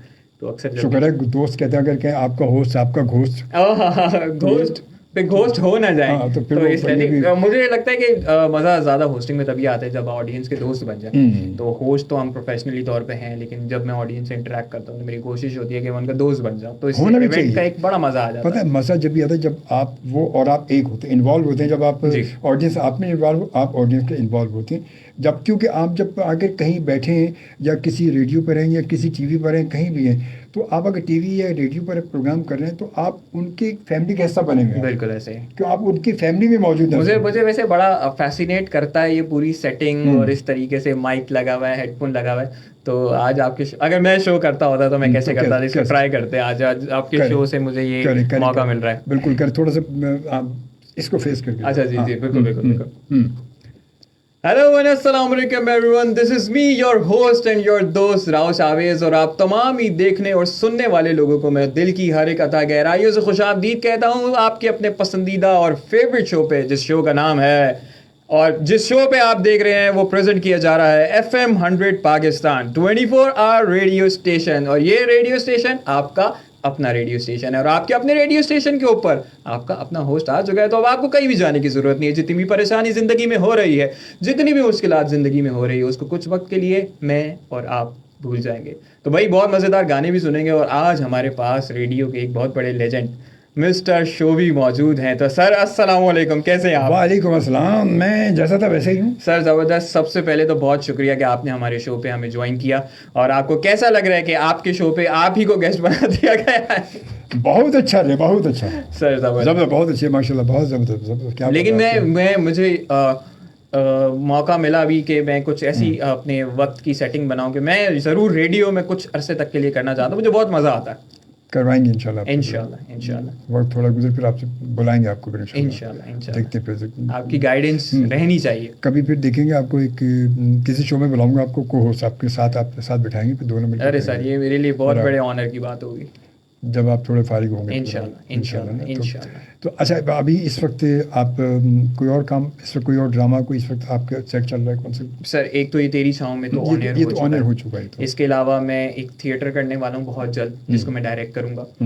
और हम वो तीनों बड़े शहरों में करेंगे इंशाल्लाह, कराची, लाहौर और इस्लामाबाद के अंदर। उसकी बात चल रही है।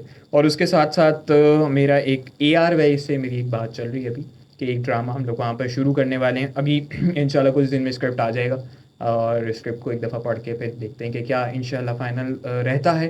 एक ड्रामा जियो से भी अप्रोच हुआ है, सो लेट्स सी कि फाइनलाइजेशन क्या होती है। पाइपलाइन के अंदर प्रोजेक्ट्स हैं।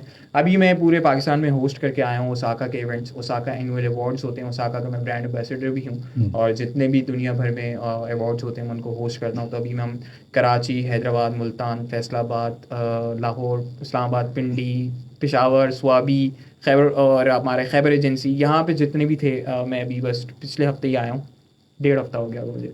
तो इस तरीके से काफ़ी सारी चीज़ें अभी, और फिर हमारा ये कराची से स्कर्दू फूड कहानी का जो सीज़न है, सीज़न 3 वो आने वाला है, और बकरा ईद की ट्रांसमिशन होस्ट करनी है डॉन के लिए, वो करनी है। और बस इस तरीके से चल रहे हैं काफ़ी सारे। अभी मैंने कमर्शियल किया है शाही बल्ले बल्ले के लिए, अभी मेरा एक और कमर्शियल है सैमसंग के लिए, और एक मैंने अभी थोड़ा टाइम पहले, आई डोंट नो अभी तक आया क्यों नहीं, आ जाना चाहिए था उसको अब तक वैसे उसूलन, तो HBL का कमर्शियल किया।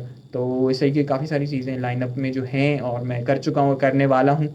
तो बाकी मेरा यूट्यूब चैनल है life camera action, LIFE life camera action, उसके लिए कुछ प्रोजेक्ट्स हैं। हमने एक पॉडकास्ट का सिलसिला उसके ऊपर शुरू किया है, और सिविस्टन वॉचेस के लिए अभी मैंने कोई 5-6 ऐड रिकॉर्ड करवाए हैं। अच्छा, और वर्ल्ड कप के लिए भी सिविस्टन के लिए हमने ऐड किया है, वो भी आएगा इंशाल्लाह। और इस तरीके से काफ़ी सारी चीज़ें चल रही हैं लाइनअप में। कोशिश है कि ज़्यादा से ज़्यादा मसरूफ़ रहें। कुछ इवेंट्स हैं जो कि अभी लाइनअप में हैं, जो कि आने वाले महीने के अंदर। तो इन फ्यूचर आप अपने आप को कहाँ, मतलब आप एक्टिंग में अपने आप को देख रहे हैं या होस्ट में देख रहे हैं? क्योंकि इतनी सारी चीज़ों में इन सब चीज़ों एक साथ लेकर चलना बड़ा मुश्किल हो जाएगा इन फ्यूचर, अगर आप जब एक्टिंग में जाएंगे तो सर अगर मेरे से पूछा जाए तो सकती। मेरी ख्वाहिश तो यही है कि मैं एज एन एक्टर ही काम करूं, लेकिन सच बात जो है कि लोगों को मेरी होस्टिंग पसंद आती है, तो वो ज़्यादा अप्रोच करते हैं। एक्टिंग से ज़्यादा मेरे पास होस्टिंग का काम है। और ऐसा अच्छी बात, जो सच बात है वो ये है कि पैसे भी मिल जाते सही मुनासिब अच्छे। तो एक्टिंग का प्रोजेक्ट 6 महीने में एक आता है, तो 6 महीने में मैं 24 प्रोजेक्ट होस्टिंग के कर देता हूँ।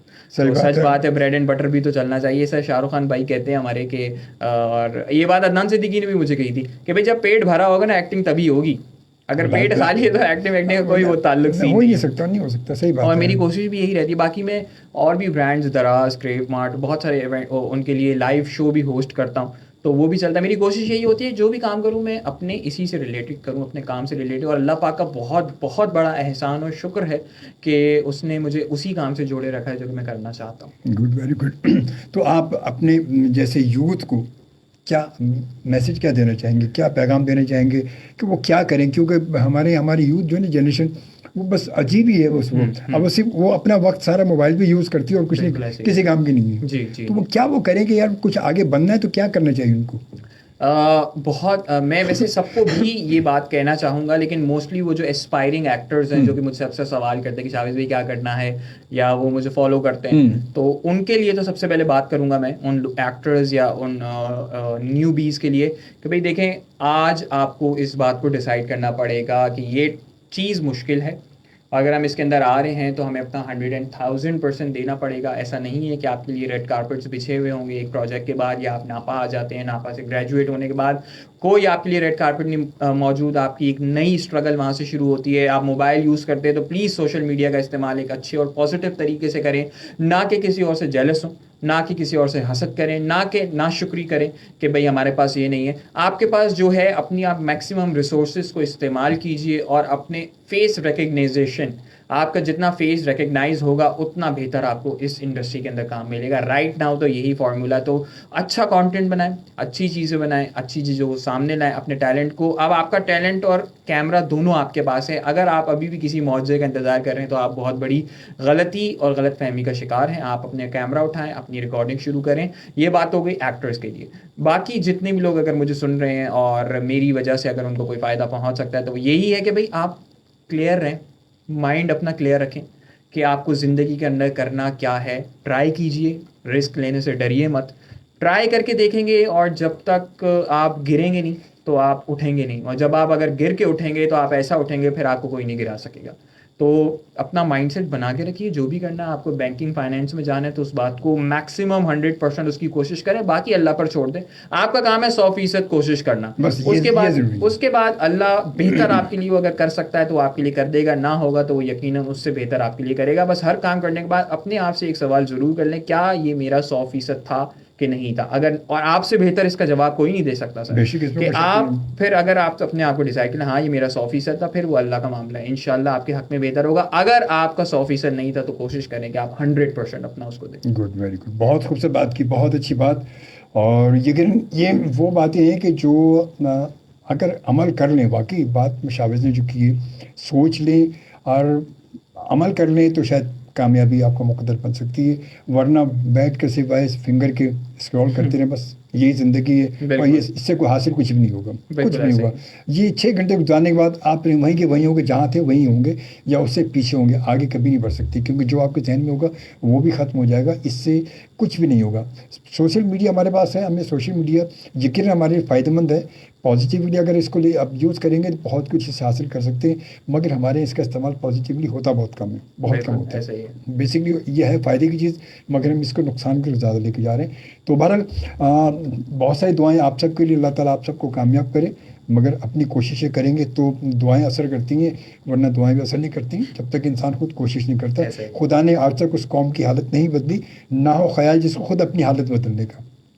तो जब तक आपको अपनी खुद हालत बदलने का ख्याल नहीं आएगा तो अल्लाह भी आपकी हालत को नहीं बदलेगा, कभी भी नहीं बदलेगा। सर मैं एक बात कर सकता हूँ? जी, आप एक ही दूसरी नहीं सर, एक ही करनी है, मैं वन गो में कर लूँगा 3-4 बातें मिला के। तो जो भी लोग सुन रहे थे, सबसे पहले उन लोगों का बहुत बहुत शुक्रिया कि उन्होंने पसंद किया और इस पूरे सेशन को एंजॉय किया। नुमान भाई आपका शुक्रिया, असद भाई का शुक्रिया, सर आपका तो बहुत बहुत शुक्रिया, FM 100 का शुक्रिया, हमारी दुआएं आपके लिए बहुत शुक्रिया। और प्लीज़ तेरी छाँव को देखिए और उसको एक बहुत कामयाब प्रोजेक्ट बना लीजिए। बहुत मेहनत की है, सब लोगों ने बहुत मेहनत की है और आप लोगों की सपोर्ट की वजह से ही हम लोग कामयाब होते हैं और आप लोगों की सपोर्ट हमेशा रहनी चाहिए। Do follow me on Instagram, मेरा इंस्टाग्राम हैंडल है राव एम शाहवेज़ और मेरा यूट्यूब चैनल है लाइफ कैमरा एक्शन। कोशिश करें कि अच्छा कंटेंट, एक बेहतर मुनासिब चीज़ आप तक लाएं। तो आप लोगों की सपोर्ट बहुत ज़रूरी है मेरे लिए और आप लोगों की अप्रिसिएशन का मैं हमेशा मशकूर रहूँगा। और इस ड्रामे को डायरेक्ट किया हमारे बहुत अच्छे से बहुत प्यारे दोस्त हमारे अब्दुल्ला बादीनी ने। और अब्दुल्ला बादीनी आपको तो मेरे मुलाकात प्रोग्राम में आ भी चुके हैं, बड़ी खूबसूरत बातें उनसे हुई थी, बहुत अच्छी बातें हुई थी। और मैं सोचा इंशाल्लाह किसी दिन उनको रात को, ईद के बाद इंशाल्लाह किसी दिन रात को बुलाएंगे, उनसे फिर इस हवाले से बात भी करेंगे और तेरी छाँव की ज़रा ज़िक्र करेंगे, उनसे बहुत सारी बातें करेंगे इंशाल्लाह ताला। तो अब्दुल बादीनी के लिए भी बहुत सारी दुआएँ, हमारी बेस्ट विशेज़ हैं और इंशाल्लाह ताला ज़िंदगी बखैर अब आपसे मुलाकात होगी कल रात इसी वक्त इसी जगह। अपना बहुत सा ख्याल रखिएगा, इजाज़त दीजिए। FM 100 पाकिस्तान के कराची स्टेशन से अजमल खान शोबी को अला निगहबान एंड पाकिस्तान जिंदाबाद।